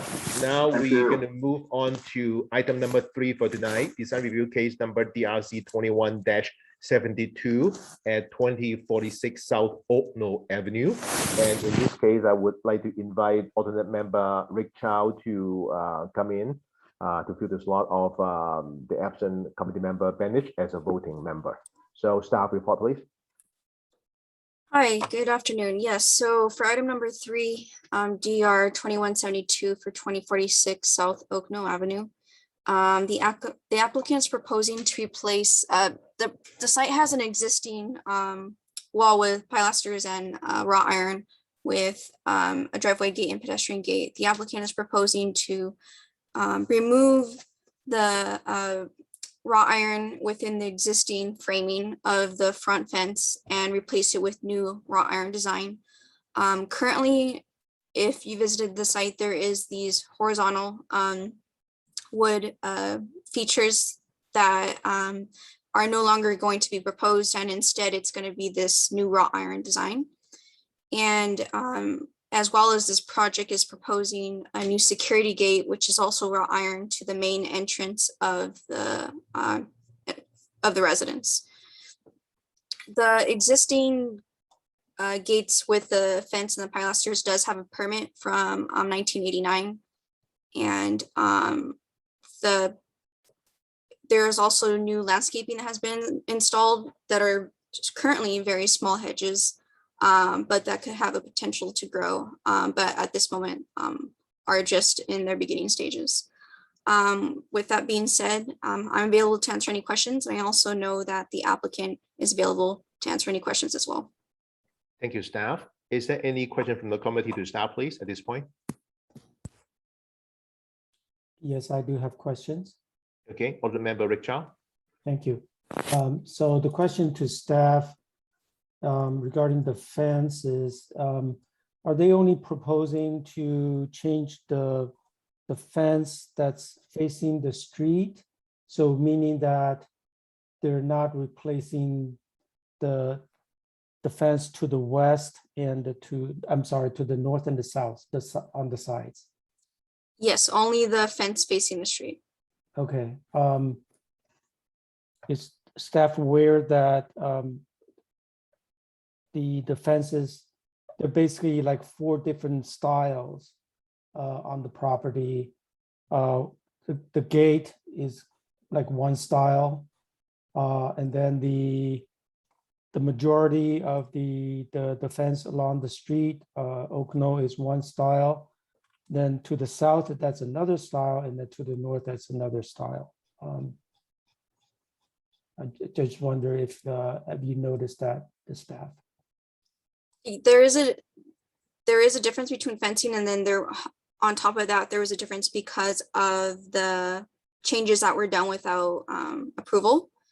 Okay. But at the moment, it's just only replacing and removing the wrought iron sections of the front fence. Right. Well, speaking of changes made without approval, so which part in staff's note somewhere says what actually in the project, the plan says changing non-compliant fence to compliant fence per DRC design? What does that mean exactly? How was it not non-compliant before? I mean, currently. Yes, so the previous wrought iron that was done with the original fence was removed, and then a new vertical wood panels were installed in its place. And it was noticed and cited by code enforcement. So it was brought to planning, and it required design review to change it. And as part of that approval to rectify the issue, they are now proposing this new design of wrought iron. When was it cited? I don't know the date as to when it was originally cited. That was prior to, at least definitely 2021, because prior to me being here. Sorry, I didn't catch it. Which part was done without approval? Installing the horizontal wood fencing features. Okay, so the longest section of the fence. Yes. Okay, all right, thank you. Thank you. Is there any questions from staff at this point? Any alternate member Tony Chow? Oh, sorry. Yeah, real quick. What was it just background that you were providing regarding the original permitting in 1998, or is that just reference to like what they're trying to go back to? I guess it was just background. Okay, got it. Thank you. Any further questions from the committee to staff? Yes, Chair. Yes, Committee Member McKay. Yes, thank you. I have a question about this letter and whether you got clarification for it. We have a letter here that says, it's part of the report. It says, I do not object, but then it says, this makes no sense at all. Is that really somebody who's not objecting if they're saying this makes no sense at all? I'm concerned about this letter. Yeah, it's actually quite common. This letter is stating that the recipient does not have an issue with the project. I've seen comments and previous proposals brought before you where they say that they don't understand why this is going through design review, and they don't understand why they're being reached out to provide input because it's trivial to them. It's especially with roofing cases, people are actually don't like to be bothered to be asked their opinion about roofing. But for this project, they don't object to the proposal. They're just stating that they don't understand why they need to input their opinion, or being asked to be inputted their opinion. Thank you, but this isn't a roofing project, or did you actually speak with that neighbor? I spoke to the applicant about this. But did anybody speak to the neighbor? Are we taking the applicant's word at what this meant? I mean, it's ambiguous. You can verify with the applicant or the homeowners. Okay. Thank you. And good catch. Any questions really from the committee? Really quickly, this Yes, is Director. Director Figueroa. Is the individual who submitted that comment on this call?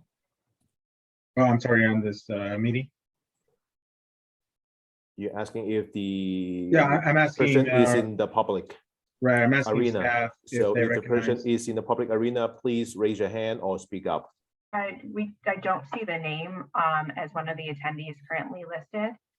There's a couple that are missing last names. However, the first names that are listed on there don't seem to be the name that's listed on the letter. That is page 16 of the deck. Yes, it would be address for 2035 South Oak Knoll, the owners and recipients of that address. Right, exactly. Okay, So the person say the neighbor's name is Yu Sun, 2035. That is the person who makes such a comment. So if Yu Sun is here, you're welcome to clarify at this point. Sounds like not, so we'll continue on then with clarification with staff. Any further questions for staff? Seeing none, I'll want to thank staff and then invite the applicant or the applicant's representative to present the case. Hello. Please say your name and address. My name is Leo Chuang, 912 Summit Place, Monterey Park. I'm the applicant for the project. The owner is Terry. She is actually on this call as well. I'm actually a friend of her son, Jonathan, who grew up in San Marino. Terry and her husband lived in this house for decades. Recently her husband fell ill, and she was very busy at home taking care of him. And during this time period, they experienced a break-in to the property. So, break-ins, nobody likes them. And after that happens, she, lost her sense of privacy for the property. And she changed out the ironwork, the existing ironwork on the front yard fence to something that was a little more solid. That design happened to be something that her son's house had already, which is why she thought it would be something that could be easily done here. She didn't realize that it required a design review approval. So she put that, she put the new horizontal bars in and then was subsequently cited. After she was cited, she reached out to me to kind of help her take care of the case because she was, still dealing with her husband's illness. He passed away recently, but we're still dealing with this fence here.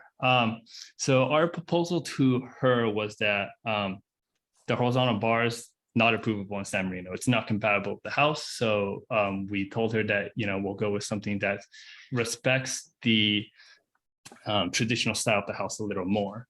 And the design that we proposed, it's a fairly common design.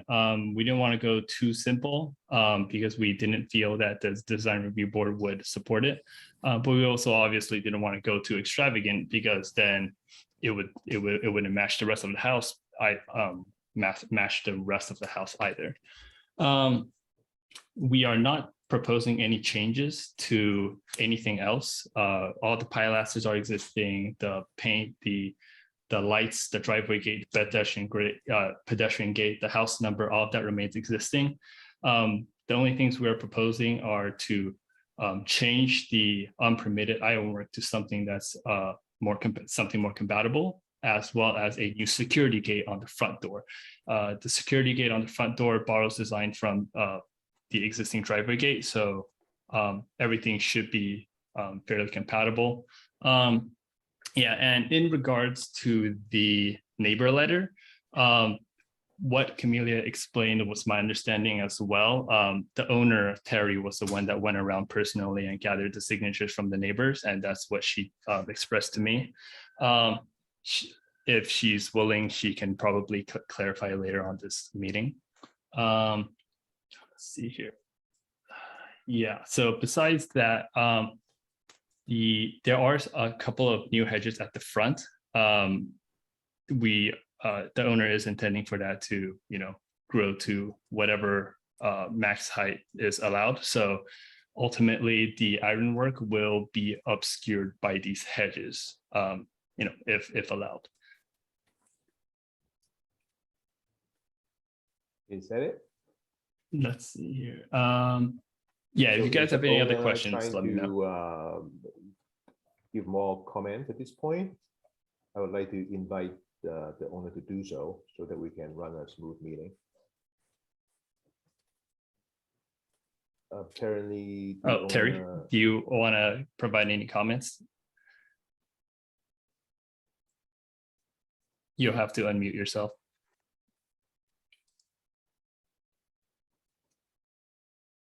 Yes, please say your name and address. There is no audio yet.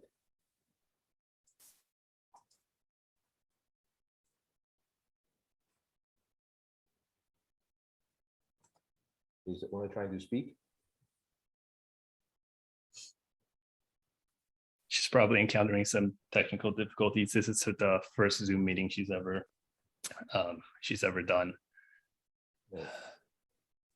You're not in the same location as she is, right? I could try sending a chat if you guys would like. Okay. Could I use this opportunity to ask a couple questions? Please do. Okay, thanks, Chair. Question to the owner's representative. I noticed that, so the security gate from your drawing and comparing to the current one, one big difference I can see besides the gate is going to be brand new, right? Yes. Okay. And so there's not going to be any decorative design like the gates currently have. Is that correct? What do you mean? The new security gate at the front door, Right. the decorative designs will match the decorative designs on the existing driveway gate. So the existing driveway Oh. gate has some scrolls on there. Correct. I don't know if you guys want me to share my screen. I can kind of point it out. It might be easier. Sure. Yeah, sure. I can see Yeah. that too, but go ahead and feel free to Sure. share. Okay, can you guys see that? Mm-hmm. Yeah, okay, so on the existing driveway gate, there are a couple existing scrolls here. And we're planning on matching that just on the new front gate as well. I Go think back I to the have existing again. That's not existing, right? That in your drawing, this is proposed, right? well, the driveway gate, we're not changing. The right side here is proposed. The existing actual, I think the prior the owner's change was a very, very simple and minimalist, just vertical straight bars. We can go back to this if you guys like. The only difference between this and what we're proposing are just the circular lines on the top. Okay, can you here. go back to, just go to your left a little bit. Let's see Yep. the security gate, the front gate. I thought you just said you are putting a new driveway gate. No. The driveway gate is existing. The security gate on the front door is new. Okay, that's the pedestrian gate. This one's on the front door. So this one would be going in the main house. Yes, on the main house right here. So this is the main house right here. It would go right in the back, right over there. So okay, I was explaining to the owner that, hey, the front fence, there's a required opacity that you have to meet. You can't have a solid front fence, and the fence that she put up is too solid. We can't get approved at all. So as a compromise, I was working out with her, to kind of express her sense of security. I proposed the idea, what if we ask for a new front security gate on the front door? So and just out of curiosity, what about the drapes? We would probably remove those. Okay, it seems like if you have the security gate there, then yeah. I'm not sure when those were put in, but I imagine because they're cloth, they may not have been original. So we would probably remove those. Yeah. All right, so driveway gates are not changed. The lawn section of the front fence that as proposed, you can see it, and then the security gate is really the front entrance. Yeah. Okay, any thoughts? Have you guys discussed at all having matching fences on the north side and the south side? So the north is enter discussion. You're talking about this guy here, right? No, I'm talking about the fences dividing you and the neighborhood, the south and north neighbor. Those were not part of the citation, so those didn't come up. But there, it looks like those are all existing over there. You know, it didn't cross our discussions because it Okay. didn't seem like you guys would support something where we're removing the existing for no reason. Okay, all Yeah. right, that's a separate question, separate issue, I guess. I just noticed because they're all different in styles. Yeah, I think the ones on the side are just simple straight vertical bars. You know, if you guys want us to match that on the front, new wrought iron, we can do that too. We just felt that it might be too minimal for your tastes. The only difference between that is just we removed this top section here and just provide just straight vertical bars. But you know, we're open to your opinions on that. Whether you want us to keep something more in line with this design, or if you want us to tone it down. Yeah, we're open to your direction. Okay, one last question. I also noticed the pilaster, the finish of the pilaster. I'm not talking about the colors. The finish of the pilaster doesn't really match the stucco, the finish of the house.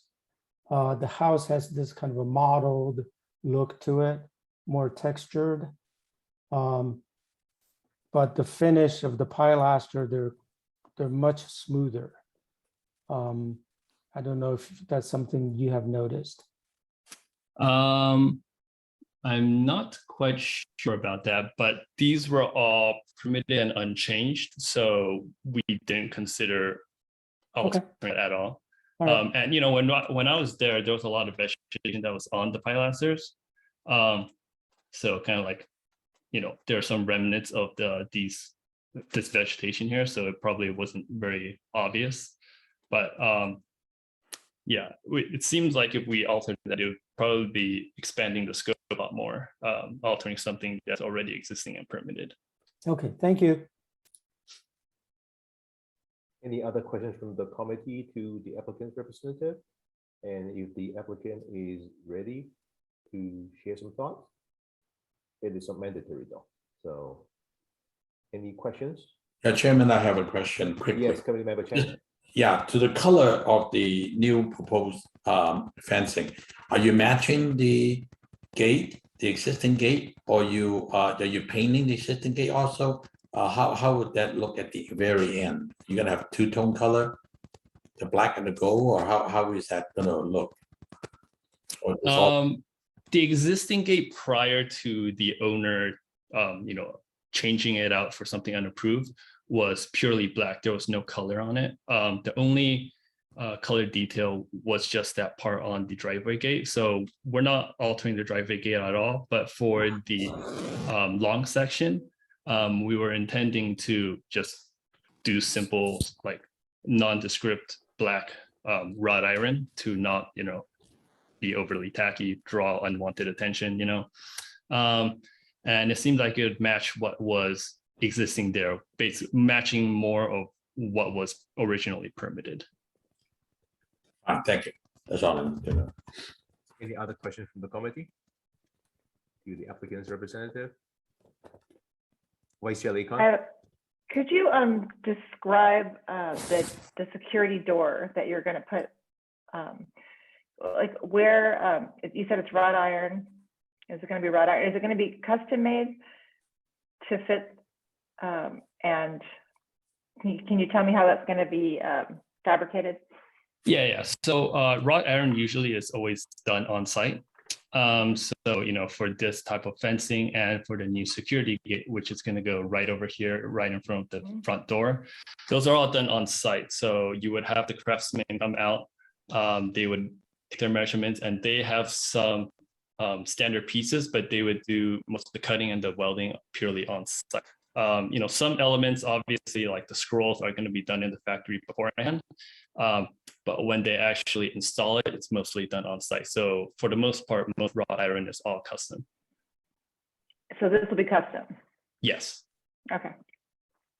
I'm sorry, but I got your name, but are you an architect or a landscape architect or? Oh, my name is Leo. I am trained in architecture. I work in architecture. But for this particular one, I'm helping out a family friend, basically. Okay. Yeah. And the reason that they removed the old iron, and the old iron was the same height as the proposed new iron, correct? Yes. So They They got removed rid of it. the iron because they didn't think it was safe enough? Yeah, she removed it because it was very open. The opacity was, something like 80% open. There was there was vegetation growing on it, but it was a little too open and made her feel unsafe after break-in. So she changed it out to something more solid. But the one that she has on currently is too solid, and I explained that to her. So the compromise is to install the security gate. So did somebody break in over the gate, over the fence? I'm sorry, did they break in? Over Yes, the I fence? believe so. Yes. But not through the gate? Oh, which They gate? jumped the wrought iron? Yes. Wow, okay. So I mean, my- it's not. I mean, it's only like 5 feet high, so it's not out of the realm of possibility that they just jump. I mean, if someone really wants to jump, they could probably jump over anything. But right. yeah, it was it made her feel very uneasy, which I can totally understand. Yeah, yeah. And I remember even hearing about something on that street, but the existing iron is gone now, right? So when It's gone. They threw that away. That's gone. Yeah, So they it's gone, can't- yeah. But we're basically wanting to just restore what was there before, More or less, yes, correct. more or less, and then put the security gate over their Correct. door on the front, which I've seen it in houses of the style. I've seen that done, and it looks. Yeah, it's a I think fairly it looks common really thing nice, to make. right? Yeah. Now, I know they're not up for alterations today, but the light fixtures that are on top of the pilasters, the two that are very incompatible with the style of the house. When you're going to all this work to do this, have you guys considered doing a different kind of lighting? Well, we have not, because these were original and permitted. So these were not changed since it was permitted, most likely. They, Right. the patina on the metal, it does look original. So we did not consider that. We thought it would be something that the board committee would actually disapprove of. But you're saying original, not original when the house was built. Original, you're saying when the gate was. Yeah, put up. when the gate was built, yeah. Yeah. So, okay. And I noticed there's two additional gates on the north and south side of the property that are like to go into the backyard that look like they're that horizontal flat. Okay. Those are still there, correct? I believe those coming out as well. So, with the, yeah, I'm not sure if that's within the purview of this scope, because this code citation is purely for the front yard fence. But I can discuss with the owner if No, I'm she just wants to looking- get rid of that. Yeah. Okay, I'm just looking at for compatibility. Right. Are you doing is there a house under construction also, or just this is just No, it? this is just, no, this is Oh, okay. this is it. Yeah. This is the only thing. She changed that work and got cited. So when you there used to be a hedge that covered the wrought iron. It was full, so you couldn't really even see the fence, and then it became very sparse and you could see it. So what is the goal of the homeowner, to have it all green? Or Yes. not So like there- that. Not quite Not like that way, this. but These you are go more like back a couple- vines than hedges. So she wanted something a little fuller. So Did there used to be a fuller situation there? I remember it just looks No. so different than I recall. Like if you This go back is- a few years.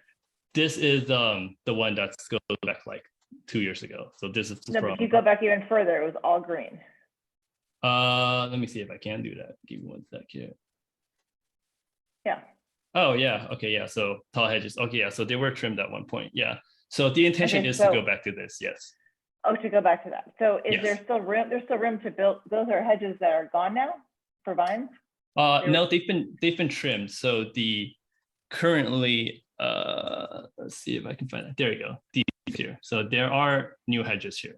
Well, not hedges, just like they're in the same location. Their location hasn't changed. It's just Mhm. replanted. Okay, is that privet?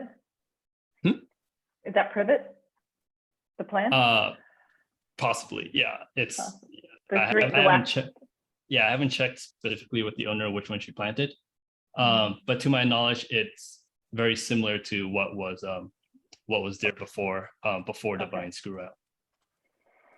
Okay. All right. And then that gate has a gold like crest in the center, that design Yeah. that's staying. So is that, I believe committee member Chang mentioned the gold and the black. So if that gate was closed, we would see some gold and a black design in the center, correct? Yes, and only on the driveway gate. Yes, it doesn't and- appear anywhere else on the house, so it Mhm. seems like it's more symbolic if it's only on the driveway gate. Okay, and that's gonna stay just the way it is. Yeah, we're not changing that at all. So I've noticed so many changes when I drive by and I didn't even know what it was. So now I see there was terracotta colored awnings and now they're bright blue. So that was changed too. Okay. All right. Okay. Thank Any you. other That's all my comments from the questions. committee or the applicant's representative? Chair Wong, I am also trying to work out getting the applicant to be Right. able to speak. She may have joined via phone, but we're also trying to figure out if she can just offer chat. Right. Yeah, I'll give her a minute or so if you want to just drop a line to the chat or whatnot. Otherwise- Yeah, she's experiencing difficulties trying to get the chat to work, but she just messaged me a couple of comments she wanted me to mention that Please go ahead. I think she's lived there for for many decades, and then there were actually 2 instances of burglaries that occurred, and one of them was armed. So that drove her up, made her extremely uncomfortable, which is why she did the actions that she did. But now that she knows that there is a formal process to go through it, she's willing to be fully compliant and meeting with the city's standards. I have one quick question, Chair. Yes, Committee Member McKay. Thank you. Vice Chair Lakon noted from the photos that you just showed, speaking to the applicant's representative, please, that the awnings have changed and actually the color of the stucco has changed, because I've got some photos from when I went by the property. Do you know when that was done? You're don't saying know. that you're only fixing the fence, but it seems like there've been some changes. That was from a long time ago, probably, because those let's see here. Yeah, the stucco doesn't not appear to have changed colors, but the cloth, yes, does seem to have changed colors. I imagine it was probably deteriorated at one point, so they decided to just change it out. Because it's not something that's permanently affixed, they probably didn't know if it requires design review. I'm not sure if it does. But to my knowledge, it was not something that was done recently. When I was by the property, the cloth looked pretty old. I ask because I just want to clarify again that, oh, okay, there's a message here from, is this a message from can you clarify Oh yeah, that's her. Yeah. what the applicant is responding? Correct. I'm getting private chats from the applicant. To quote, it says, everything there was original 40 years ago. Stucco color never changed, always the same. Even the high, because due to the safety for myself live in. Perhaps it's the lighting of the two of the photo I took versus the photo that was shown by the applicant's representative. It looked different to me, but Yeah, that was the Google. That was a Google view. So their cameras always change. okay. Okay, thank you. I just want to make sure that there aren't other changes planned in connection with, or as part of these changes that are being made with the fence. Right. That's a no. No, no other changes are being made. I mean, this is purely, to bring the fencing back into compliance. Thank you. Can I ask something? Could you have just restored it to what it was before you took it off without coming to DRC, or did you have to come to DRC? We were told we had to come no matter what. Yeah. Okay. But if you're okay. Right. Any other question? All right, apparently not. So thanks to the applicant and the applicant's representative. And now I'd like to open the public comment session. Any public comment received by staff so far? I have more comment from Terry that I can Okay. add to the record. Sure. Please share. I live in here almost 40 years with the permit to get the first gate and fence because the fence is old and lose the railing. I decided to change to the harder fence, just copy my son's house fence. I do not know, I think she's trying to say, I do not know it would cause a problem. Okay, that's it. Right now, that's it. I can't tell if someone is typing, so if there's future comment, I can, after Sure. other comments, I can interrupt. Thank you, staff. Okay, then let me then close the public Okay. comment session and then start the committee member discussion session. I Oh, did have yes. one more. Sorry. Yes, It please says- go ahead. Not a problem at all. Sorry. She says, I will do as city approve. Thank you. All right, great. So let's start with committee member Chang. Yeah, what's being proposed definitely is an improvement.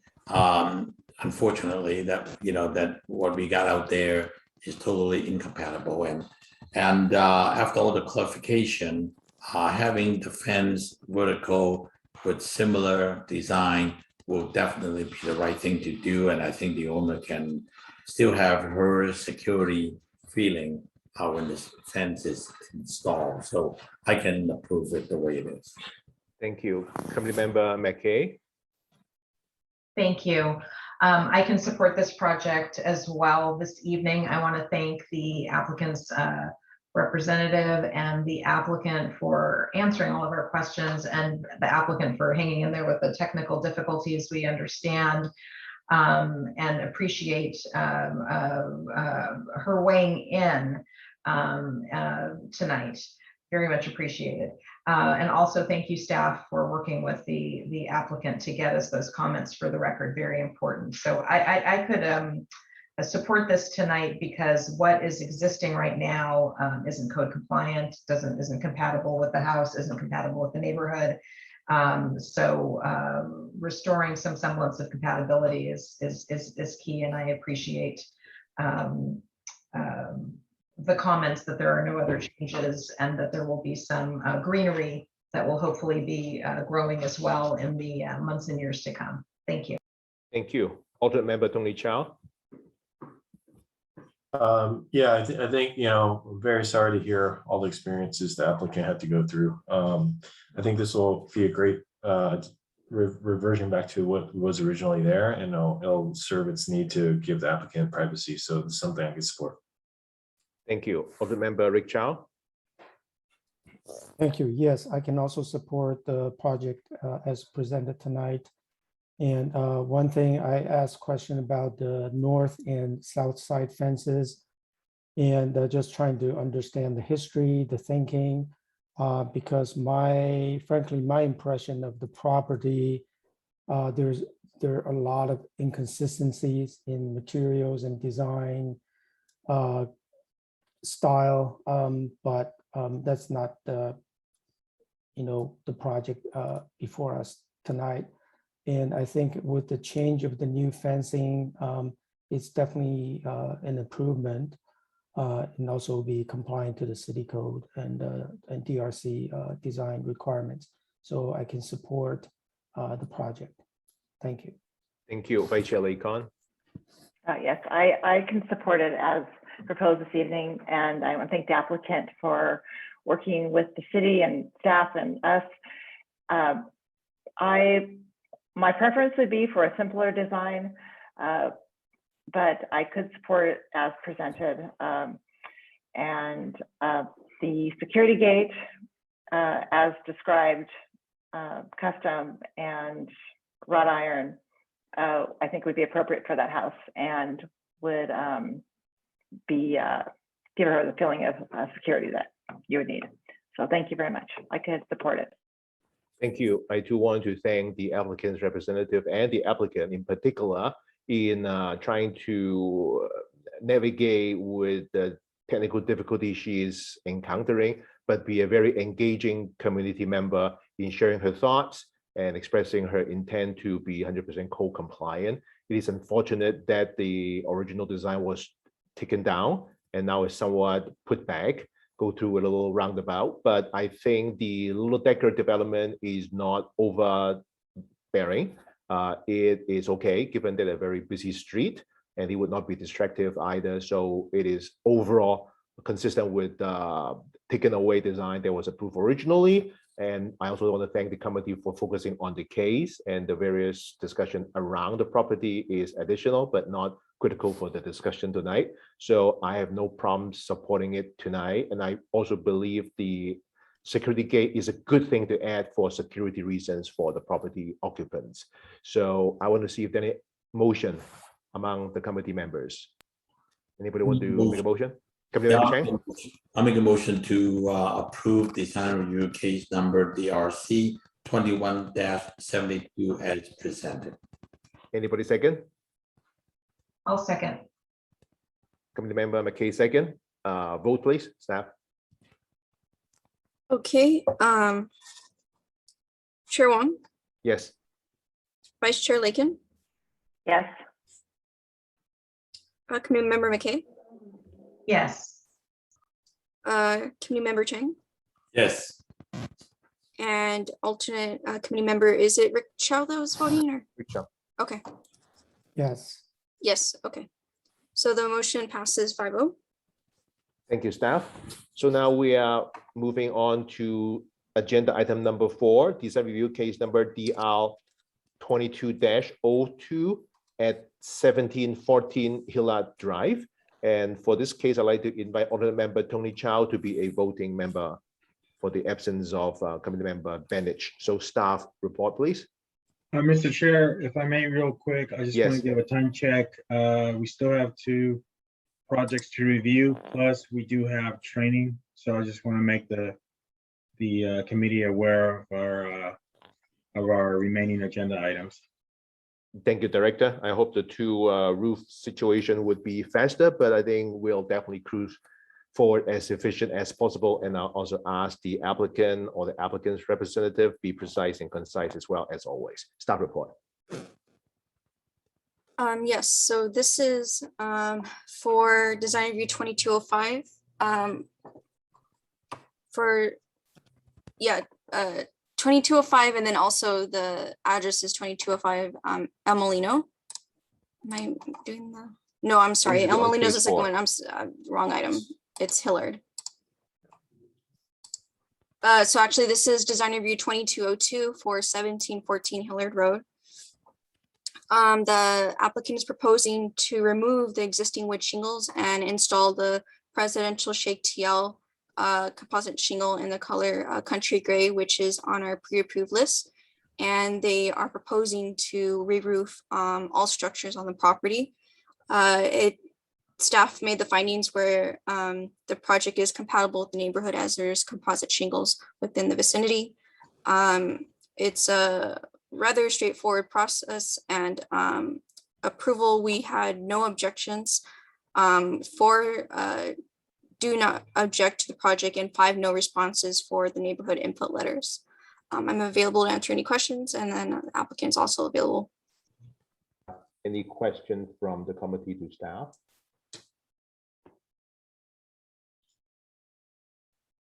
Seeing none on this straightforward case, I'll now like to invite the applicant or the applicant's representative to present the case to the committee. My contractor is unable to make it right now. He's in the Little League game, I believe. So I'm the owner of the property, and I just want to say I just moved in December, and just right when I moved in, it was raining a lot. If all of you guys remember it, December 27th, worst day of my life. It leaked all over the place. Anyway, so I'm just basically trying to fix a leak on the roof, and I'm looking for the fastest or the most available things available in the market right now. And when I retained Robert Lansford, my roofer, he said that, oh wait, your neighbor to the north, directly to my north, is using these composite shingles. They are available, and we can get them quickly once it's approved. And so I'm just seeking approval from the DRC to make that happen so I can not get wet. Thank you. Is there any question from the committee to the applicant, please? Anybody from the committee?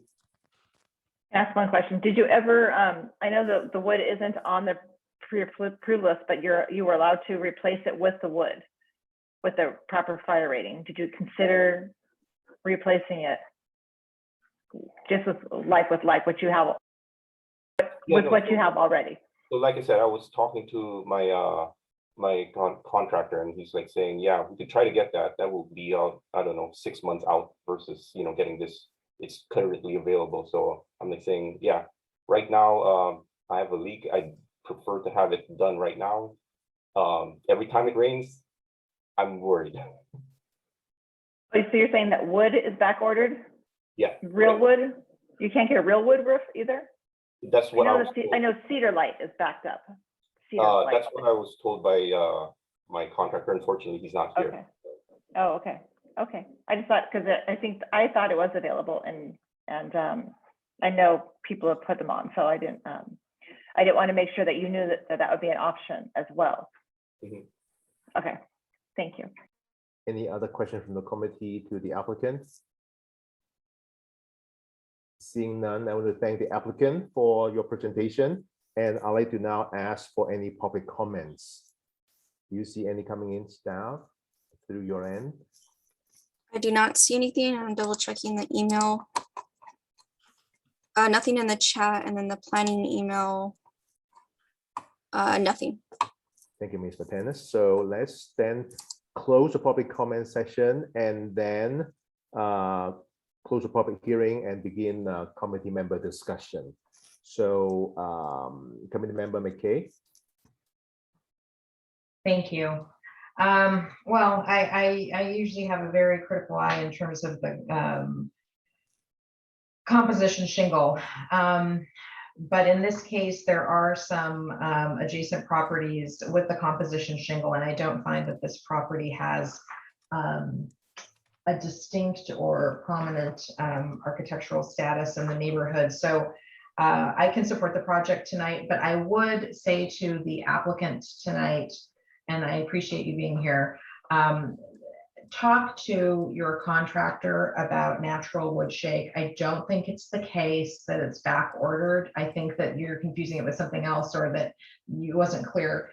Just consider it. I would just make that suggestion, that you clarify that with your contractor and consider whether that's a good option, because as Vice Chair Lakon said, that would be replacing like with like, and it's certainly more consistent with homes in San Marino overall. But I can support the project tonight. Thank you.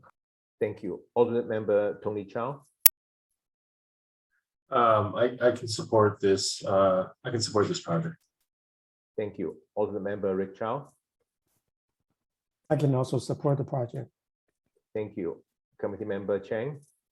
I can support it too, with the same comment. If the owner, after the checkout, the wood shingle can be available, I will leave it up to him to make the decision.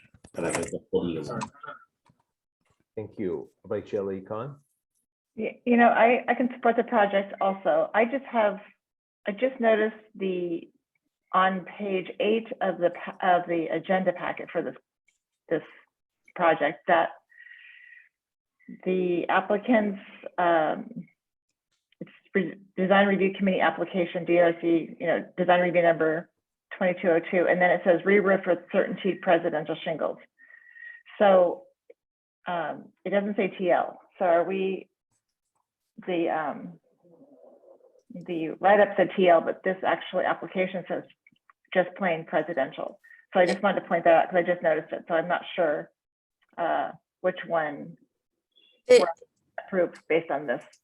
It is TL, but then it's also to keep note that our current handout for the pre-approved roofing material list on this comp shingle also doesn't say presidential shake TL. It just says presidential. Right, but that's what it is. So what roof are we approving tonight? Presidential shake TL. TL, not, so this is wrong. Well, it's not wrong. It's just a lot of times when applicants submit the application, they don't know that they need to have the full description. But it will be the TL.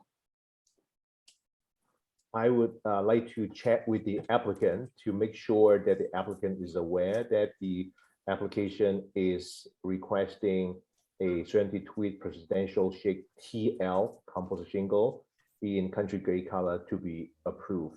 Applicant, can you confirm that? Yes, I can confirm that. I talked directly with Camilla about that. She explained that to me. So exactly what she's saying that I'll be installing. Okay, so it's a 3-ply and it's Tri-laminate TL. okay. Okay, Okay, great. So any further comment, Vice Chair Lee-Kon? Good catch. no, that was it. I could support the project. Thank you. So I myself can support the project as well. So I want to see if there is any motion. I'll make a motion, Chair, if it's okay. Please go ahead. I'll move to approve design review case number DR 22-02 1714 Hilliard Road, I believe. And that the motion is for the Certainty Presidential Shake TL in Country Gray. Anybody second? Second motion. Thank you. Committee Member Chang second. Staff, let's vote. Okay, Chair Wong? Is it too late? I missed. Did we miss the conditions? Would you Right. like to re-motion with a condition? Motion? Am I missing a condition? What's Yeah, the clause condition? 3. There's the usual What's language. the condition? That's the conditions the for project composition, With the for condition. shingle, sorry. Go ahead, go ahead. For composition shingle roofing material listed on the city's pre-approved roof materials color and application list shall be applied. But that's what Country Gray is, right? No, there's a whole bunch, there's a list of conditions for the application of the roof. Dust the gutters and Okay. flashing and other I can ridge read the lines. motion. I don't think we've done it that way before, but we can certainly do that. I'll move to approve design review case number DR 22-02 at 1714 Hilliard Road with the application of Certainty Presidential Shake TL in Country Gray with the city's pre-approved roofing materials, colors, and applications. The list that it shall be applied. Yes. All right, I'll accept that amendment and it's to second the motion. Thank you. Sorry. Staff, let's vote. Okay, Chair Wong, Yes. Vice Chair Lakin, Yes. Committee Member McKay, Yes. Committee Member Chang, Yes. and alternate Committee Member Tony Chow. Yes. Okay, motion passes 5-0. Thank you. Thank you, staff, and thank you, team, for buttoning up the languages.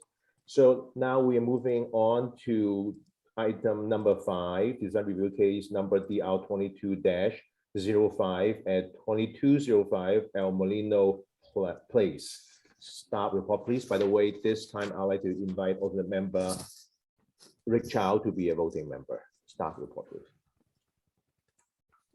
Okay, so I would like to note that it was brought to my attention that on the agenda, on number 5, it says 2205 El Molino Drive.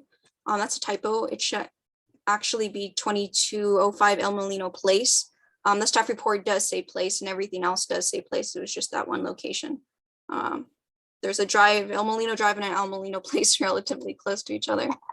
Okay, so moving on, DR 2205 for 2205 El Molino Place.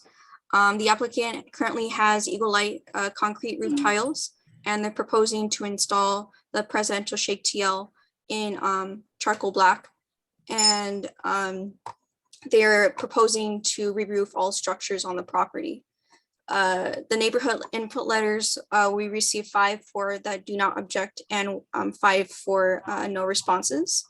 In our findings, staff has found that the proposal is compatible with the neighborhood. As recently, 2 or 3 months ago, there was a house down the street that was approved for a composition shingle on El Molino, and there is existing variety of roofing materials, including comp shingle throughout the local neighborhood.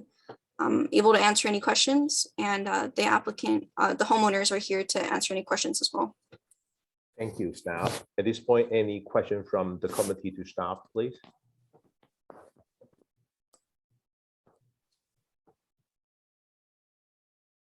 Apparently, there is no question from the committee to staff at this point.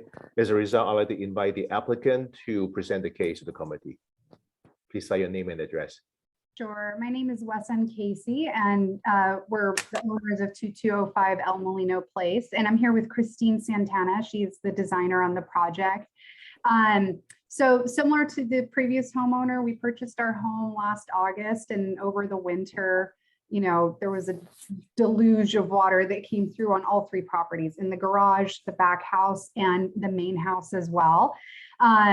So throughout the last few months, we've been updating the project, and we've received permits to do so. And our main objective was just to maintain the integrity of the property and really bring out the colonial style.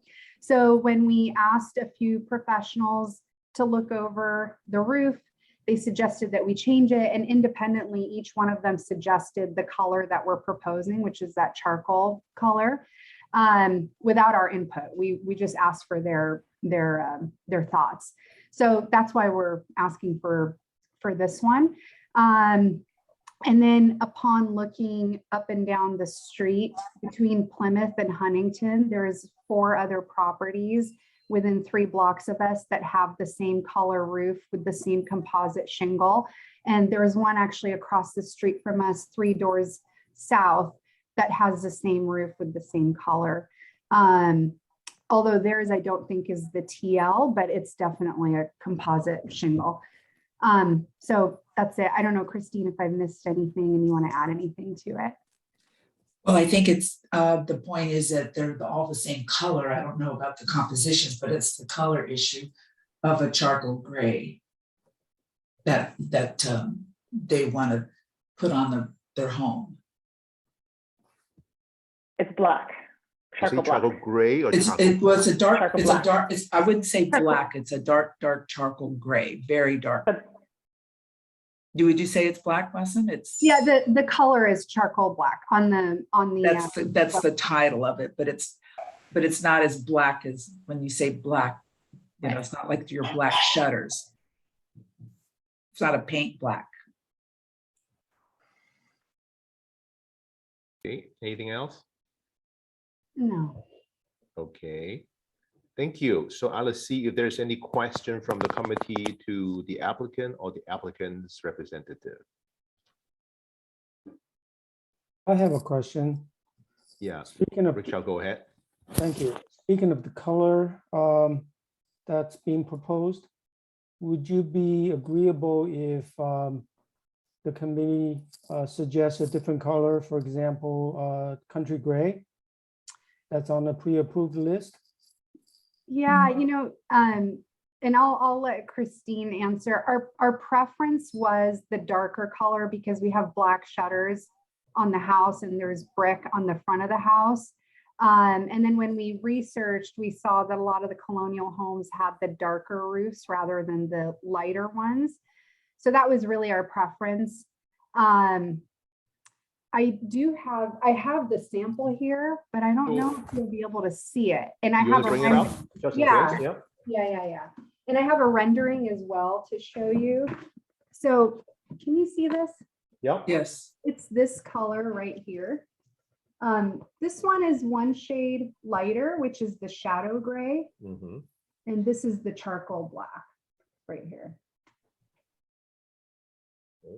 And we did a rendering for her. Yeah, and I see it. can pull up the rendering if that's helpful. If that's Sure. helpful. Yeah, If you can do that. sure. While you are putting that up, I'd like to just ask a question to the architect or designer is, apparently the package talked about the current roof material is Eagle Light, lightweight concrete, but it is not working as intended. Have you considered doing a light for light, but use a borrowed cedar light, which is also lightweight concrete, but with hand split pattern as a closer to the wood shake feel? I'm not understanding, is that a Yes. comment or you're asking a question? I'm asking the question, have you considered using the borrowed cedar light, lightweight concrete roof, which is also a concrete roof?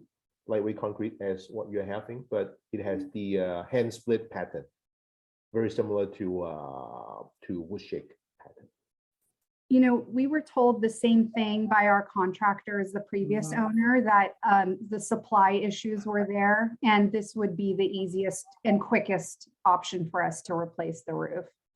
Okay, so you did consider that or Oh, look yeah. into that? Thank Yeah, you. yeah, we did. Yeah, we absolutely, we looked into that as well. And the current roof, it's weighing down that's why there are leaks. It has a few So it's rivets. a structural issue. There's a weight issue. Yeah, it's a structural issue, yeah. Okay. Oh, and I'm sorry, here's the rendering. Let me pull it up. Oh, you have to share screen, yep. Yeah. So we did a rendering of this. This would be the front look of the house. It's a little bit dark here because of the angle of the sun. And if you'd like, I can share with you the picture of the house. Let me pull it up. This is a picture of the house currently. So it's a lighter brown roof, and then we would shift it to this.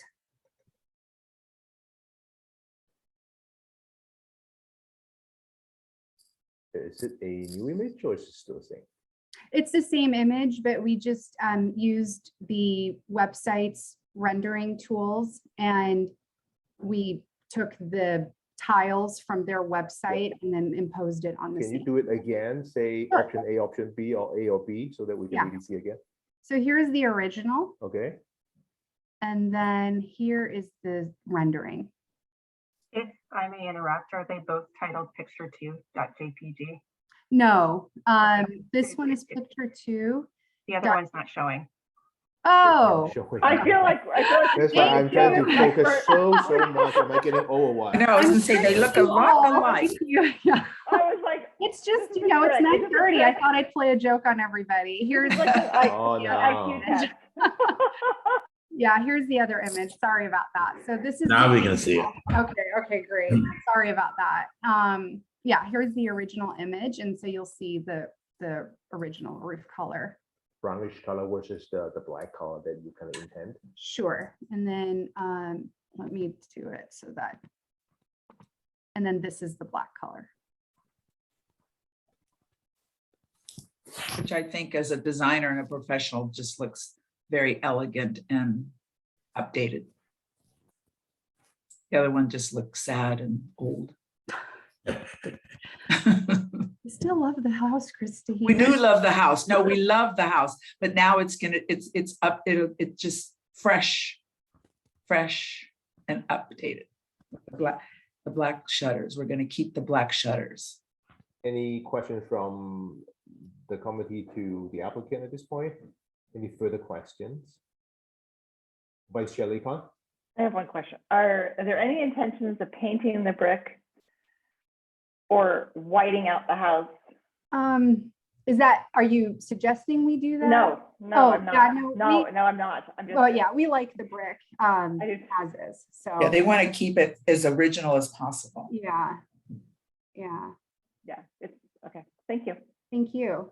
Any other question from the committee? Seeing none, I want to thank the applicant and the applicant's representative for the presentation.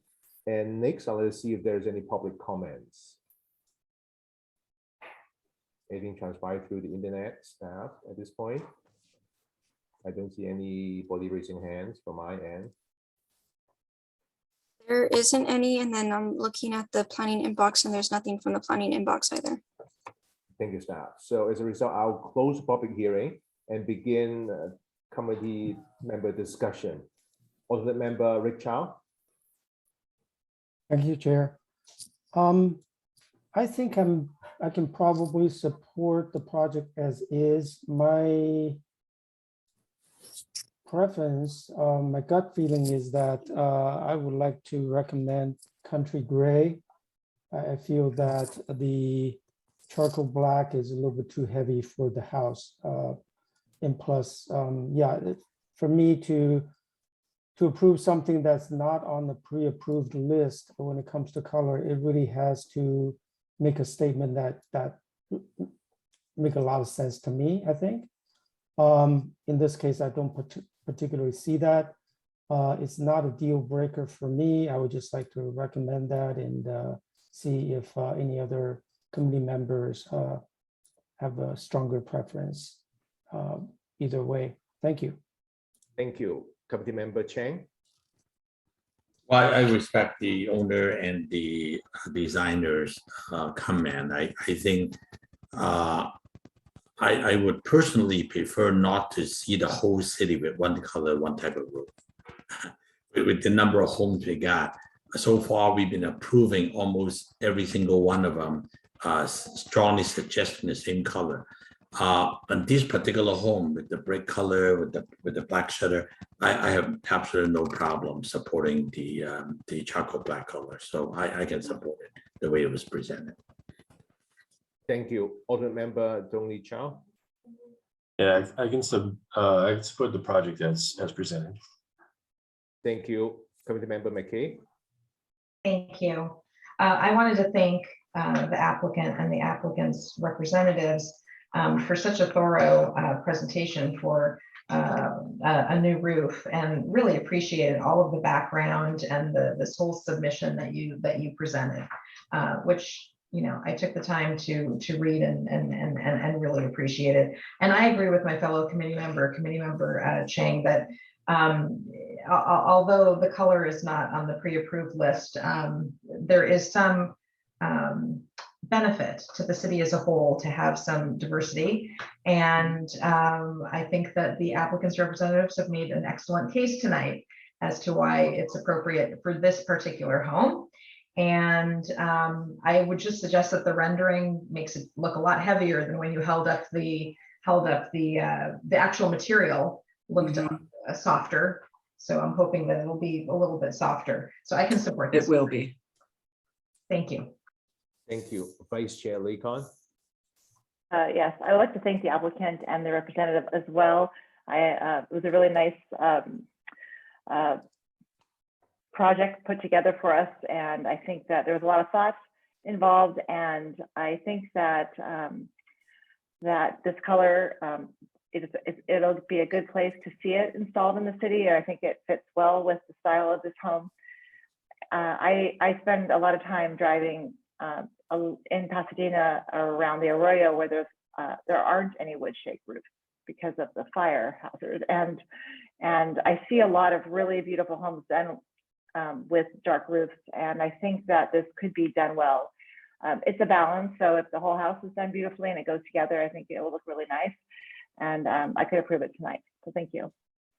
Thank you. I believe the applicant and the applicant's representative have made a very persuasive case. The fact that the darker color roof echoing the black color shutter is a great argument, even though I can see that shade of gray, a slightly lighter color may echo well with the bricks underneath, but the two are just different personalities, and there's no one better than the other.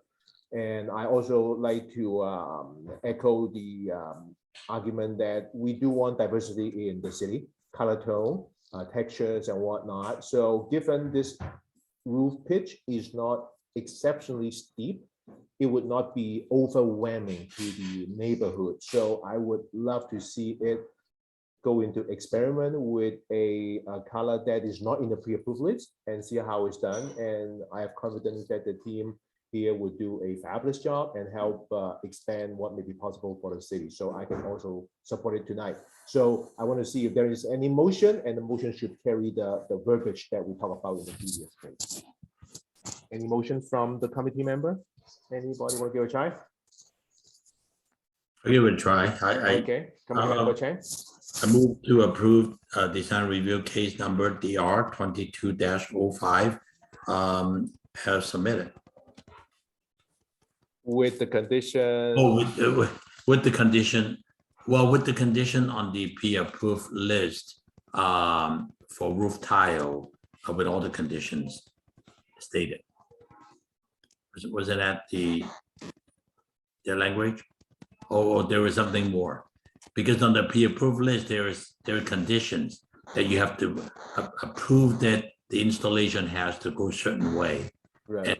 It just, if you, my motion would be per the pre-approved list of conditions Okay. under this particular roof type. Okay. Anybody second? I'll second that. Rick Chow second. Staff, let's have a vote. Okay, Chair Wong, Yes. Vice Chair Lakin, Yes. Committee Member Chang, Yes. Committee Member McKay, Thank you. Yes. and then alternate Committee Member Rick Chow. Yes. So the motion passes 5-0. Forgot to tell the other roofing case, but I do want to tell the applicant this time that we do have a 15-day appeal period. So the soonest you would be able to pull a roofing permit would be May 3rd. Thank you. Thank you all. Thank you. May Good 3rd? luck. June Good project. June 3rd, right? June 3rd. I'm right? sorry, June June 3rd, to June 3rd. Thank you. Right, staff. thank you I know all. it's Thank late. you Thank very you. much. Good night. Thank you. Thank you. All Good right. night, everybody. Bye. Good Good work. Thank you for your So- hard work. Yes, thank you.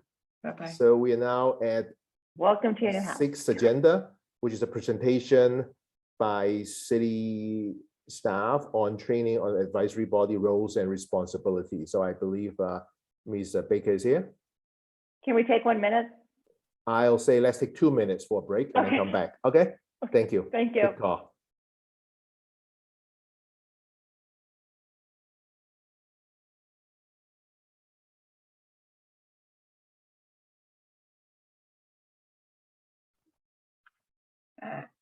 City Clerk Baker, just for the record, do we pause recording during the break? I just mute. Okay.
Alicia, you're going to stay all the way through?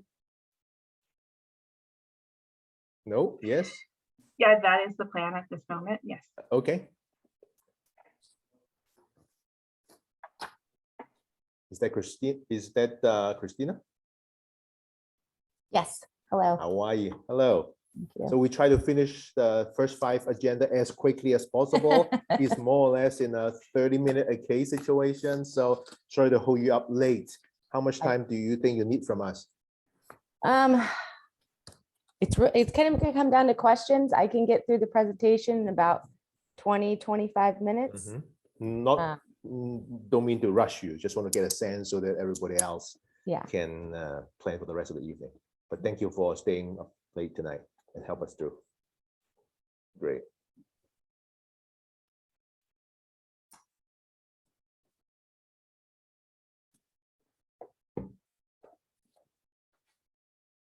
So are you doing this with every committee and commission? Yes. Wow. Yes, I There's am. So you're now a pro of the pros. You can do it backward, right? I will. You guys are my first group, so. Oh, okay. So we are guinea pigs. I You now are. get You're it. the guinea pigs. Yes. Okay, yeah. And then you have a PDF for us, a Yes. screen share. Okay, great. It'll be great. Are you going to talk about brown eggs and all those stuff? I am. All right. Are you a lawyer by training? I am not. Okay, then you are lucky, or else I'll nail you. Okay.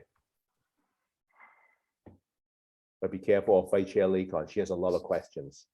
No question. Good ones, good ones. Always.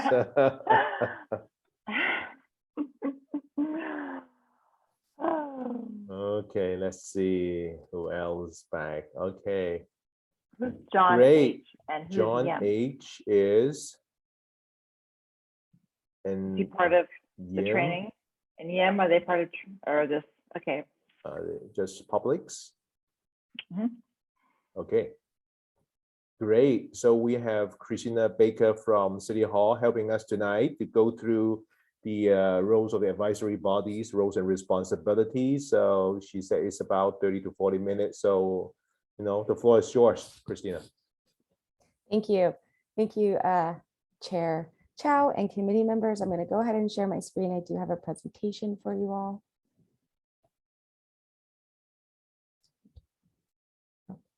Let's start that. Okay, so this is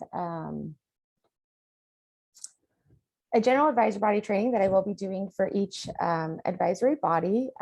You and the Planning Commission will get an additional training from the City Attorney's Office regarding laws and regulations specific to Design Review Committee and then Planning Commission specific to them. I want to start with advisory body roles and responsibilities. Sorry, First- Christina, just want to interrupt is that this is recorded, right? Because committee member Banerjee is not available tonight, but she can watch this afterward, right? Yes, and I will also be holding for our any new committee or board members that come up from this recruitment. I'll also be holding a session especially for them, so she can join that as well. Great. Thank you so much. Yeah. Continue. So what is an advisory body? An advisory body is any commission, committee, or board that advises the city council. They are established by the city council. Members to the bodies are appointed by the city council. In San Marino, members serve between 2 to 4 years, depending on the advisory body. There are term limits for how many consecutive terms you can serve, and then you have to take a break and you can come back. Now all terms start as of June 1st. City Council just passed a resolution making that update. Before, some started in July, some started in June. Now all advisory bodies on June 1st. All of the boards are 5-member boards, and then Planning Commission, DRC, and Library Board also have 2 alternate positions. The boards tend to meet at least monthly, and absences are a big deal. If you don't have a quorum, then you can't have a meeting. So make sure that we're attending. We have, as I So said, Christina, just to interrupt that, you are saying for the DRC, our next term is July 1st, which is, June 1st. So June 1st, actually, which is next your month. term, yeah, okay, yeah, next got it. week, I think that is, or 2 weeks from now. Yes. Thank you. Your term will start, yeah. So San Marino has 5 advisory bodies: the Planning Commission, the Library Board of Trustees, you guys, the Design Review Committee, the Public Safety Commission, and the Recreation Commission. What does an advisory body do? They're an ear for the council. They give an additional forum for citizens to participate. They provide an opportunity to get for in-depth analysis of specific issues that council necessarily can't get into. And they advise the council. DRC and Planning Commission, you guys are also quasi-judicial, not only advisory, because you do make decisions. And that's unique where our other boards are not, they're strictly advisory. What advisory bodies do not do? They do not make citywide policy and they do not direct budget decisions. This is City Council that does these. They also do not impact operations and do not direct staff for anything outside of that advisory body meetings. There are requirements for advisory bodies. You all have to take the oath of office. Hopefully you've all done that. It has to be prior to the first meeting. Within 30 days, you have to complete and file a FPPC statement of economic interest. And then annually thereafter, I am the filing officer for all of the advisory bodies except for the Planning Commission. And all that means is that you turn them into me. There's also an ethics training requirement. You have to complete within 1 year of appointment and biannually thereafter. You all should have received an email from me in April asking you to complete your ethics training. So if you haven't, I will request if you could do that as soon as possible, that would be greatly appreciated. And I thought this was an important quote. Ethics laws create a floor for public officials' conduct, not a ceiling. So remember, any training that you get, try and go above and beyond that when it comes to ethics. An important part of advisory bodies is to have good relationships with your other members. It's important to always show respect for each individual's viewpoint, allow other members adequate time to present their views and make any comments, to be open and honest, and help out new members when they come on. They may not know the ins and outs of advisory bodies. There's also council liaisons to each advisory body. These are council liaisons are not members of the board. They do not have voting rights, but they are there to help with communication and to provide any context that may help with your decisions. For the design review committee, the delegate is Councilmember Shepherd Rami and the alternate is Vice Mayor Talt. And then staff liaison roles. Staff does provide administrative support like agenda preparation and taking of minutes. They help with ensuring meeting compliance. They're there to advise members. They provide technical expertise. They can also be a conduit for communication with other staff members, with community stakeholders, with council. Any recommendations that come from your advisory body, it would be the staff liaisons that present that to the city council. And please remember that all staff deserve to be treated and respected as professionals. What staff does not do, they do not work directly for the advisory body. They do not provide full-time support for the advisory body, and they do not provide individual or special considerations to individual members.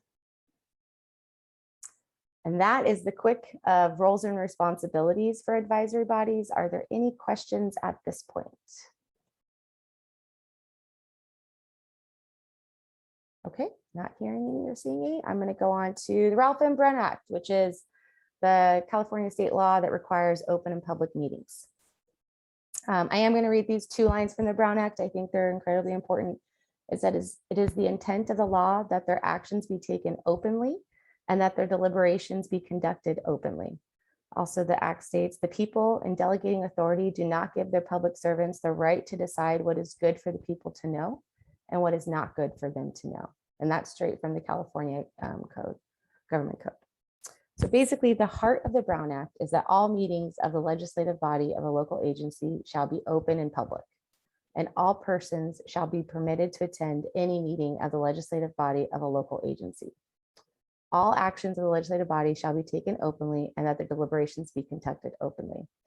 It's important to remember that this includes any communications that you all may have amongst each other, whether email, text messages, even social media. Social media is pretty tricky, where in every other aspect, when it comes to Brown Act, if there's 3 people communicating, that's a Brown Act violation. In social media, it only takes 2. So if one of your committee members does a post and you give it a thumbs up, that's a Brown Act violation. So just be really careful with social media. That one's pretty tricky to remember and can get you in some trouble there. Okay, so what is important to remember about a public meeting? Public meetings must be noticed. The agenda has to adequately describe the items. You can only take action on items that are actually on the agenda. You cannot take any action on items that are not. And members of the public must be given the opportunity to give public comments.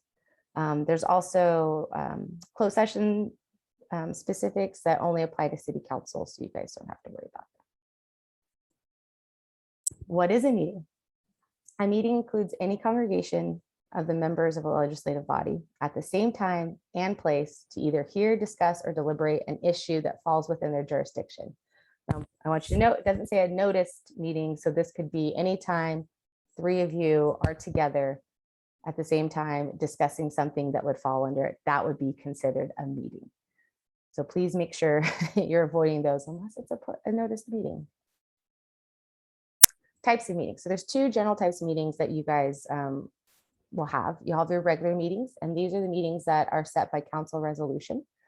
And there must be an opportunity for the public to comment on items not on the agenda and items on the agenda. Then you'll also have special meetings, which is any meeting that occurs outside those council resolution set meetings. And for those meetings, you only have to have public comment for items that are on the agenda. Now, as a practice here in San Marino, we typically also provide a general comment opportunity as well, but the requirement is only for items on the agenda for those special meetings.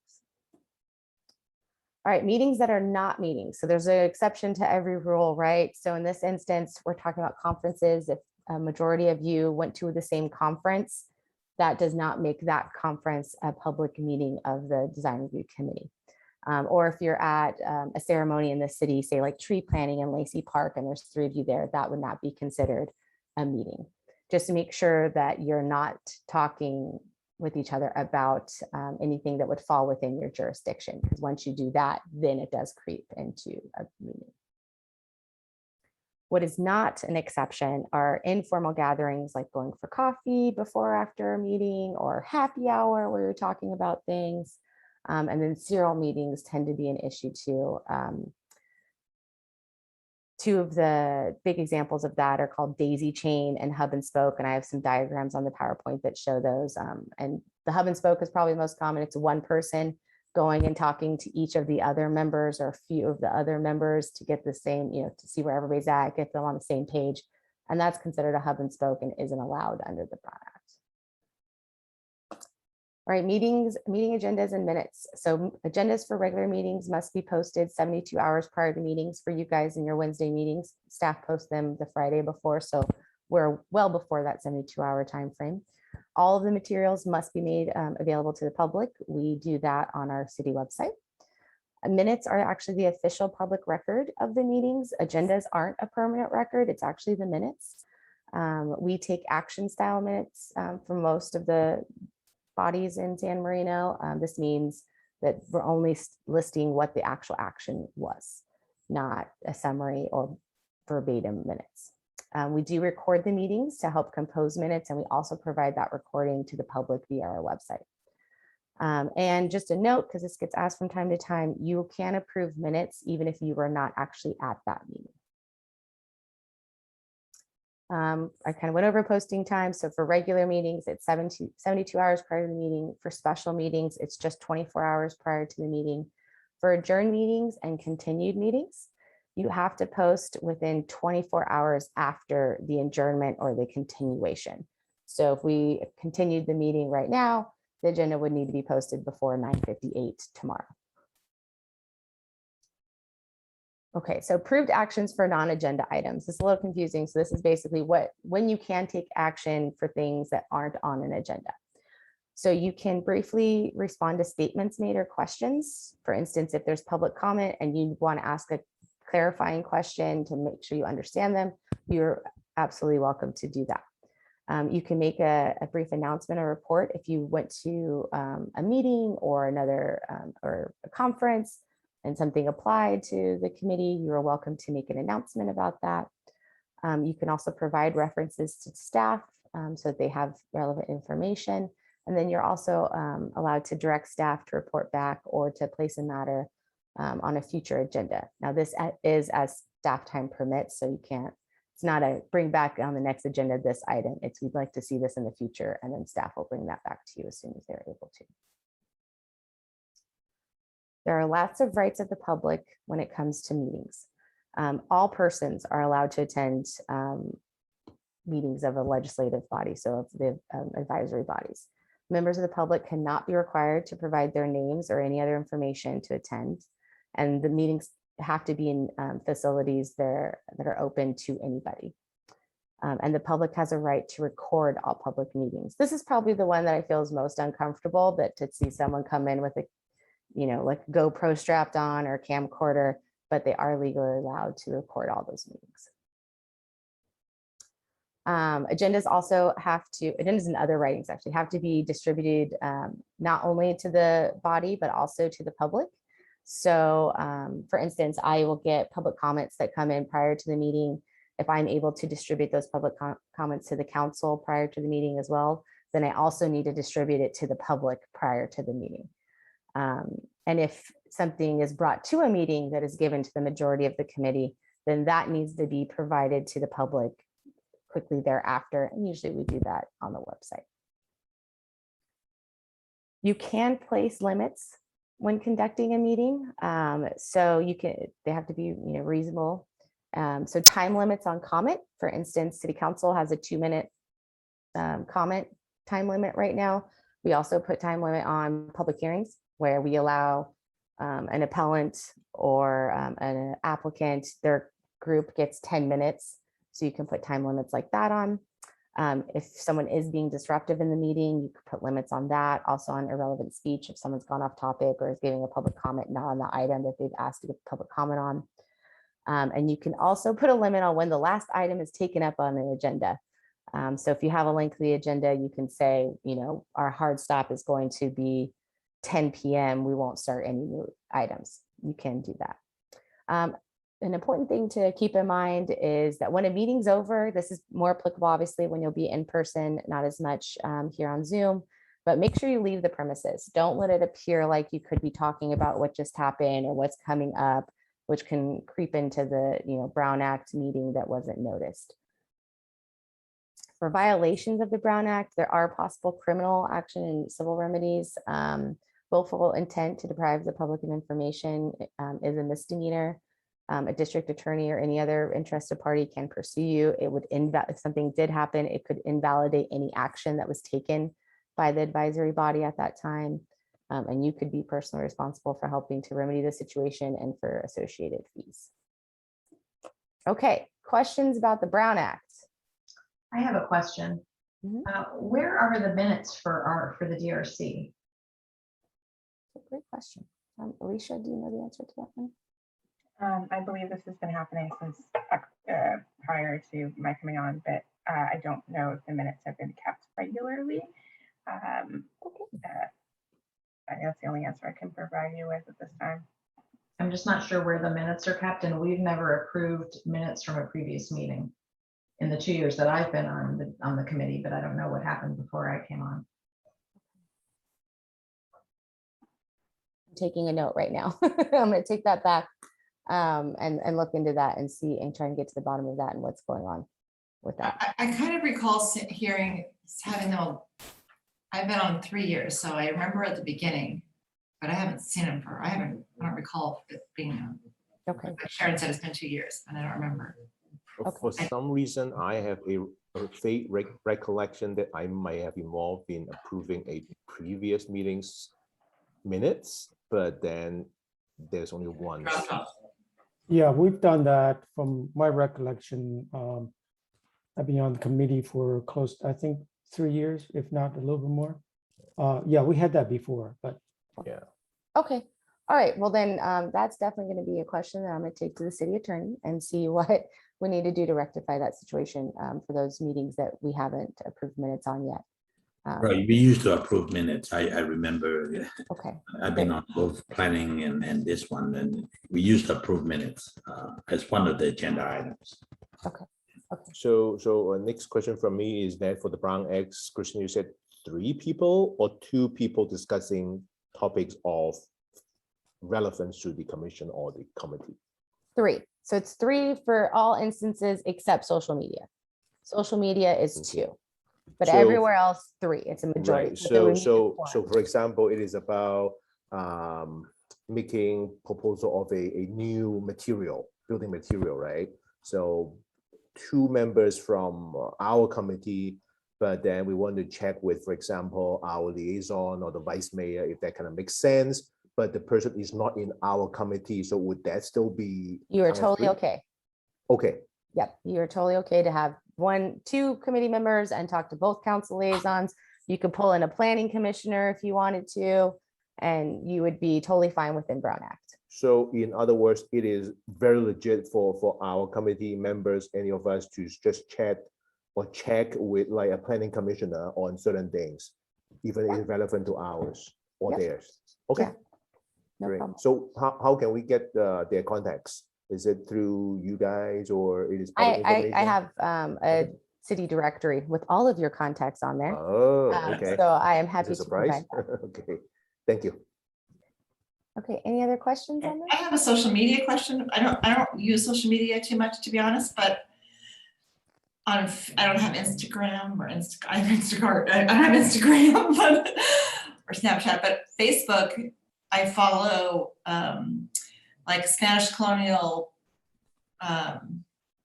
Facebook group where people post pictures of old Spanish colonial or their restoration projects or from all over the country, I guess, and the world. And then let's just say I liked something and somebody on our committee liked it too.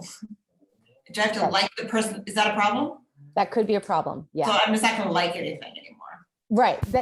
I don't just- like, I don't want to. You're but I off still social like to. media, off limit. Right, anything that could be within your jurisdiction, Okay, yeah. I don't like to anyway, but I really won't do it. Okay. Now you have an excuse. I just kind of feel bad because some of them are so pretty and they. Okay, okay, that's helpful. Thank you. No problem. Yeah, I have a quick question. I think it's both for, I know in city meetings, council meetings and our meetings, we ask for name and address. So was this point of clarification, we shouldn't be asking for address then? You can't Okay. require that they give it.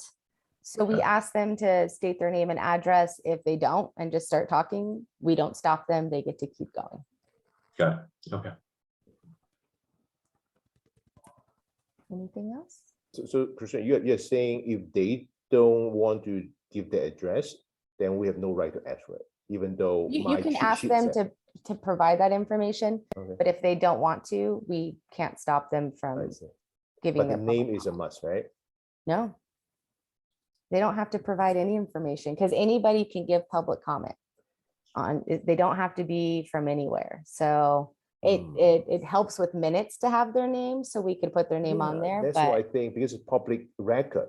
So you have Yeah. a public record of an anonymous comment, basically. yeah, Okay, yeah. thank you. Okay, any other questions before I go to the next one? Okay. The final section is meetings at work. So this is hoping to help conduct effective public meetings. First, I'm going to highlight meetings that don't work, meetings that don't start on time. Meeting members that arrive late, which often results in meetings not convening on time. Meetings that last too long, and I know I'm part of the problem on that today. Interrupting as a meeting goes on, interrupting each other, interrupting staff, interrupting public comment, where things don't really get done. It's just a lot of discussion, but no action is taken. Absenteeism is, again, no quorum means no meeting. You guys are fortunate that you have alternates to help with that. And then it could be anything like uncomfortable accommodations. Once you're back in person, if the room's too hot, that's not going to make anybody, productive in the meetings. You want to make sure that everybody's comfortable during the meeting. What is the role of the chair? So the chair convenes the meeting, hopefully on time. They keep focus on the agenda, keep the meeting moving along. Try not to go on too many tangents. Keep control of the meeting, that quorum is met, that quorum is followed. Encourage participation. Not everybody's an extrovert and sometimes need a little more, so hope to do that. And then listen before stating your own position. That's why often the chair is the last person to give their opinion. And then help to monitor any follow-up assignments that came out of the meeting. The role of the member. Be sure to arrive on time, listen to your fellow committee members, to staff, to the public. Wait to speak, wait to be recognized by the chair to speak. Be prepared, make sure you're looking at the agendas, reading through the staff report and all the attachments so that when you come to the meeting, you're ready to go. Be respectful of others.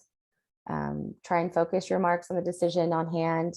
There may have been a previous decision that you're not happy with, but try and refocus and keep your eye on the decision that's being made. And then be sure to contribute. You guys are all appointed to this board by council because they want to hear what you have to say and are looking to you for advice, and then commit and follow through.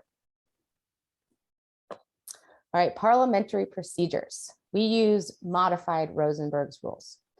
Rosenberg's rules are actually a modified, simplified version of Robert's rules of parliamentary procedures. A lot of modified. These were created for smaller bodies such as ours. They're more practical and a lot more user-friendly than Robert's rules. They're used by hundreds of organizations all over the country. And we further modified them to allow for discretion prior to the motion. In Robert's rules, the motion comes first and then you have a discussion. We've kind of flipped that because we thought that goes better. All right, so the process for the procedure for each agenda item. The chair leads it. So the chair will announce the agenda item number and the subject. The chair will then request the staff report. After that, the chair will see if any of the committee members have any questions. Then it goes to public comments. Then the chair will bring it back to the members for discussion. Then the chair will ask for a motion in a second, and then ask for a vote or a roll call. And then the result of the vote is announced either by the chair or advisory body secretary. I believe you guys have staff doing that. There are several different motions that can be made. There's the basic motion. I move to approve, blah, blah, blah. You can also amend a motion that was already put in place. You can substitute a motion that was already put out there. And then there's also a motion to reconsider an item. There's a couple important points about this. If you did want to reconsider an item, it has to be during the same meeting that the item was originally heard. The motion to reconsider can only be done by a member who was in the majority vote. So if the item proved with 3 yeses, only a person that voted yes could then make the motion to reconsider the item. If you're in the minority, you don't get to do that. If the motion passes to reconsider, then you go back to the beginning of the item procedure and go through that whole process again. Counting votes, since this is a 5-member body, it's 3 votes to pass. 3 yes votes for the motion to pass, and a tie means it doesn't pass. So if you have 1 person abstains from a vote, 2 vote yes, 2 vote no, then the motion did not pass. Courtesy and decorum. It's important that only 1 person has the floor at the time, and be sure to be recognized by the chair before speaking. This helps keep things a little more clean. Discussion debate should be on the item that you're discussing. And it should be free and open. So, don't intimidate or make other people feel like they can't voice how they really feel. And there are certain instances when you can interrupt a speaker. I know I just talked about don't interrupt people, but there are certain instances when you can do that. Oop, I'm sorry.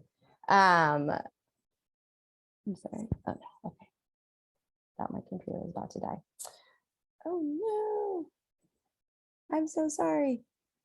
I'm here at the end and I'm making things longer.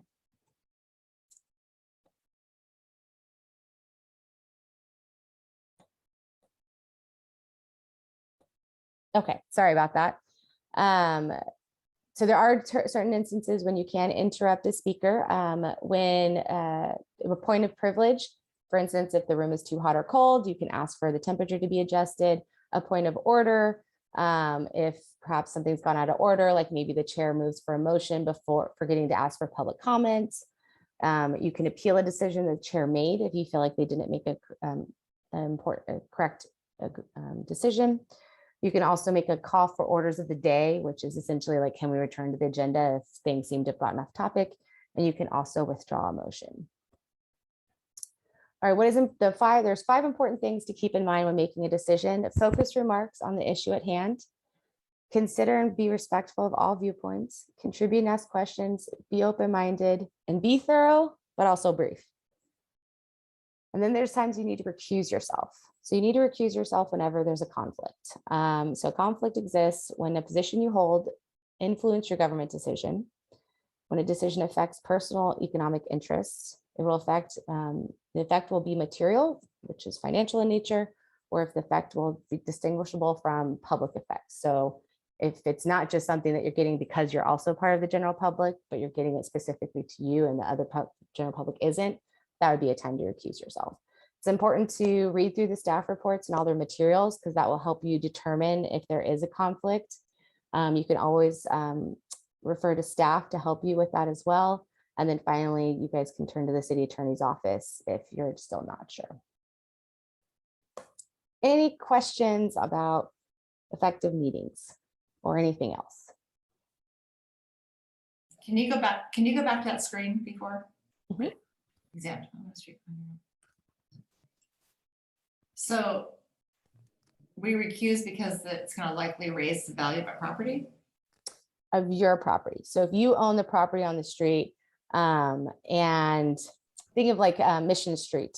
If you own a business on Mission Street and you're voting on a revitalization of Mission Street, your body is looking at that, then that might be an instance where you need to recuse yourself because you own a business on Mission Street and doing a revitalization effort there would have a personal impact to you. Okay, right. I was thinking about a house because I know we have to recuse ourselves anyway if we're. Yes, that's the way that I going thought. to be the most common for you guys. But I was thinking more like, because theoretically, any addition or anything is going to raise the value of a property. That's the point of doing the remodel, is to raise the value of the property. So right, it's more that will raise your personal property value. Right, but I didn't realize that was why we were recusing ourselves. I thought that we recused ourselves just because we could be doing a favor for somebody, which is there's multiple reasons. Okay. That could be yes. I was thinking everything's supposed to raise the value, right? Not decrease the value. That's right. Why. Yes, that's the hope. Right. Okay. Thank you. One quick question, if I may. On a tie vote situation, you have 5 members, 1 abstain from voting, 2 and 2. 1 person make a motion to approve, 2 and 2 tie didn't go through. The motion to approve was dead. The person make a disapprove or deny the case, and also 2 and 2, it did not get approved. So what happened to the case? So it means the motion did not pass. So you didn't approve anything and you didn't disapprove anything. It just means that motion wasn't successful. So what happens when that happens in council is that there's often a second motion that comes up to see if they can say a different motion that then would get enough people on board to pass it. And if you get to a point where you guys just can't come to an agreement, then that would be a point where you would likely need to bring that item back with some additional information or something. Okay, so basically the matter cannot carry on. That basically it just no motion, not approved, not disapproved. I guess the best we can do is just continue it, and that's the best we can do. Okay, all right, thank you. Any other questions? All right, well, here's my contact information in case you guys haven't received numerous emails from me. If you come up with any questions after this at any point in time, I'm always happy to answer any questions and have discussions. So please feel free to reach out to me at any time for any help. And I will look into the minutes and see what's gone on with that and how to rectify that situation. Thank you, Christina. Thank you so Thanks much. for spending time with us Thank tonight. you. Appreciate that. Awesome. Okay, without further ado, I think I just want to clarify with staff that the next DRC meeting would be the first Wednesday of June. Is it correct? Mr. Chair, yeah, thank you. Actually, if I may, I just have a couple of things to share with you. Please. As you all know, we've been short-staffed for a while. And on May 27th, staff, as part of the budget overview, will be presenting to the City Council a plan to propose new staff. We'll be proposing a new assistant planner position. We'll be proposing a full-time management analyst. Currently, we have a vacant part-time management analyst. We will also be proposing a full-time permit technician. Currently, we have 2 permit technicians. All of this is in response to the volume of work that has been generated through various mandates from the state and just the overall workload based on the amount of development in the city. And when I say development, it's typically generated through the renovation and rebuild of homes. And so that has generated a demand for additional staff.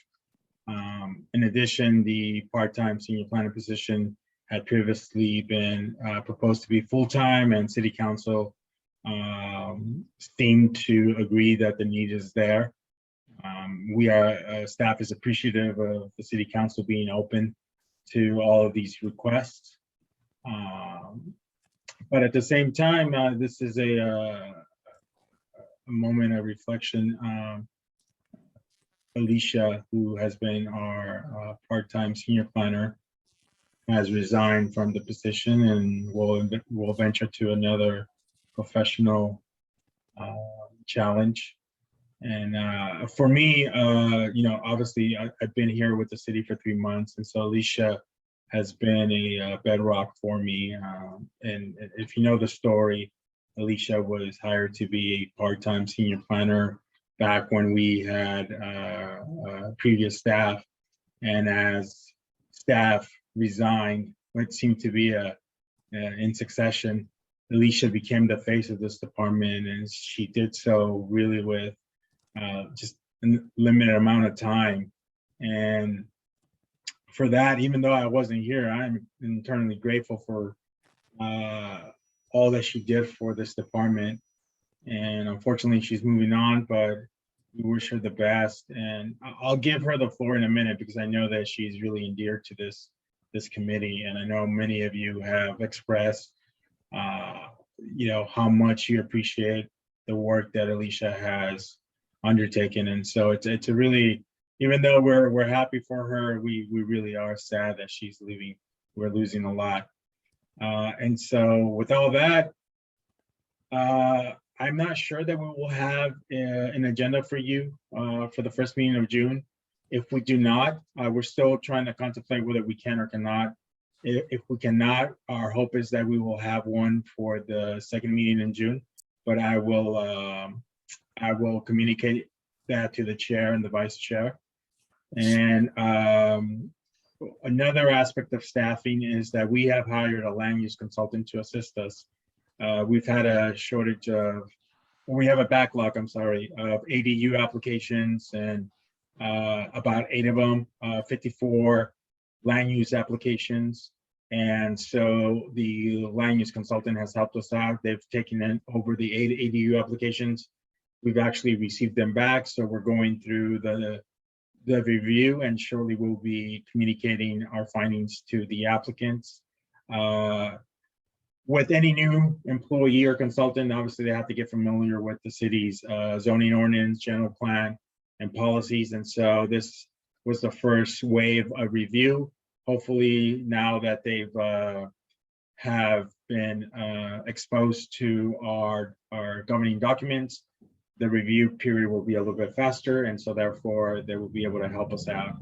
So that is pretty much my director's report.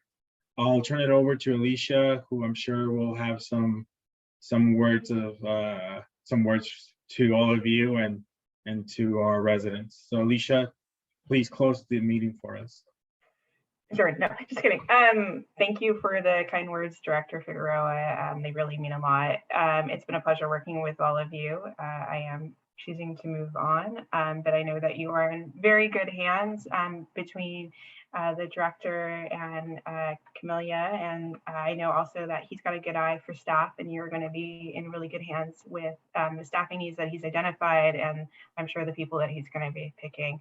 So you aren't going to miss me in a couple of months because there's going to be someone better who will be replacing me.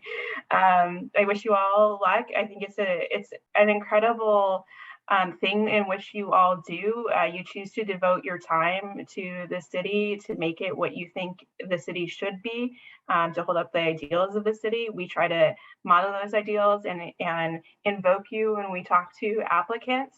You set a great example. I encourage you to continue to strive for the standards that you strive for. and that you continue to work with the citizens, also with the compassion that I see that you bring to them when they have concerns about drawings, but also when it's applicants who have, their desires and their wants. So good luck to you all. I don't need to wish you a good job because I know you guys are all doing that already. And I look forward to hearing about the great things that everyone is doing in the future. Thank you you, very much. Alicia. Thank you, Director Figueroa. It's very nice for both of you to give us this good update. It's bittersweet that Alicia is moving on, but I trust you are finding greener and even more interesting pasture down the road for yourself. So don't be a stranger. We are all here. We are committed to the community. So I hope you know how to find us and you care for living at the corner. That'll be great. We are no strangers. And Director Figueroa, if there is anything our committee can help, please let us know. And if that is okay, I'd like to turn it to the committee if anybody may have one or two questions, because a remarkable chance to be all together. Committee Member McKay. I just have a quick question of clarification, Director. If there is no agenda, then there is no meeting. I just want to make that obvious clarification. That would mean there's no meeting for June 1. Correct. By me saying there's no agenda, that would mean that there will be no meeting scheduled for the first meeting in June. Weeks 2 later, maybe. Yes, we'll be. I will be in communication with the chair and the vice chair, and obviously we'll then disseminate the information to the rest of the committee members and our residents. Thank you, Director. I know, at least I can speak from my own experiences, that in the previous years I have been with the committee, summertime usually is slower than Christmas month as well. Rather than 2 meetings, there will be 1. And now is a very unprecedented situation that you are kind of losing staff and all these cases, backlog, whatnot. So yeah, do what you think is best. We'll be in full support of your decision. Right. We're not slow. we have a lot of projects. I think the stalemate here is that some of them are in limbo. Either they're back with the applicant and waiting for them to resubmit, or they haven't been reviewed.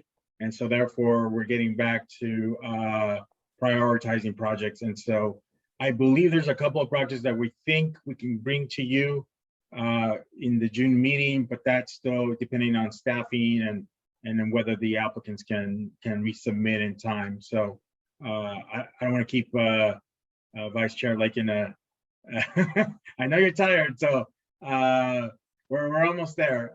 But yeah, so I'll definitely be in touch with both the chair and the vice chair, and whatever we can do, we'll do. If not, we'll hopefully aim for the second meeting in June. Thank you. Thank you. Anybody may have 1 or 2 more. If not, we should let everybody go home. Okay.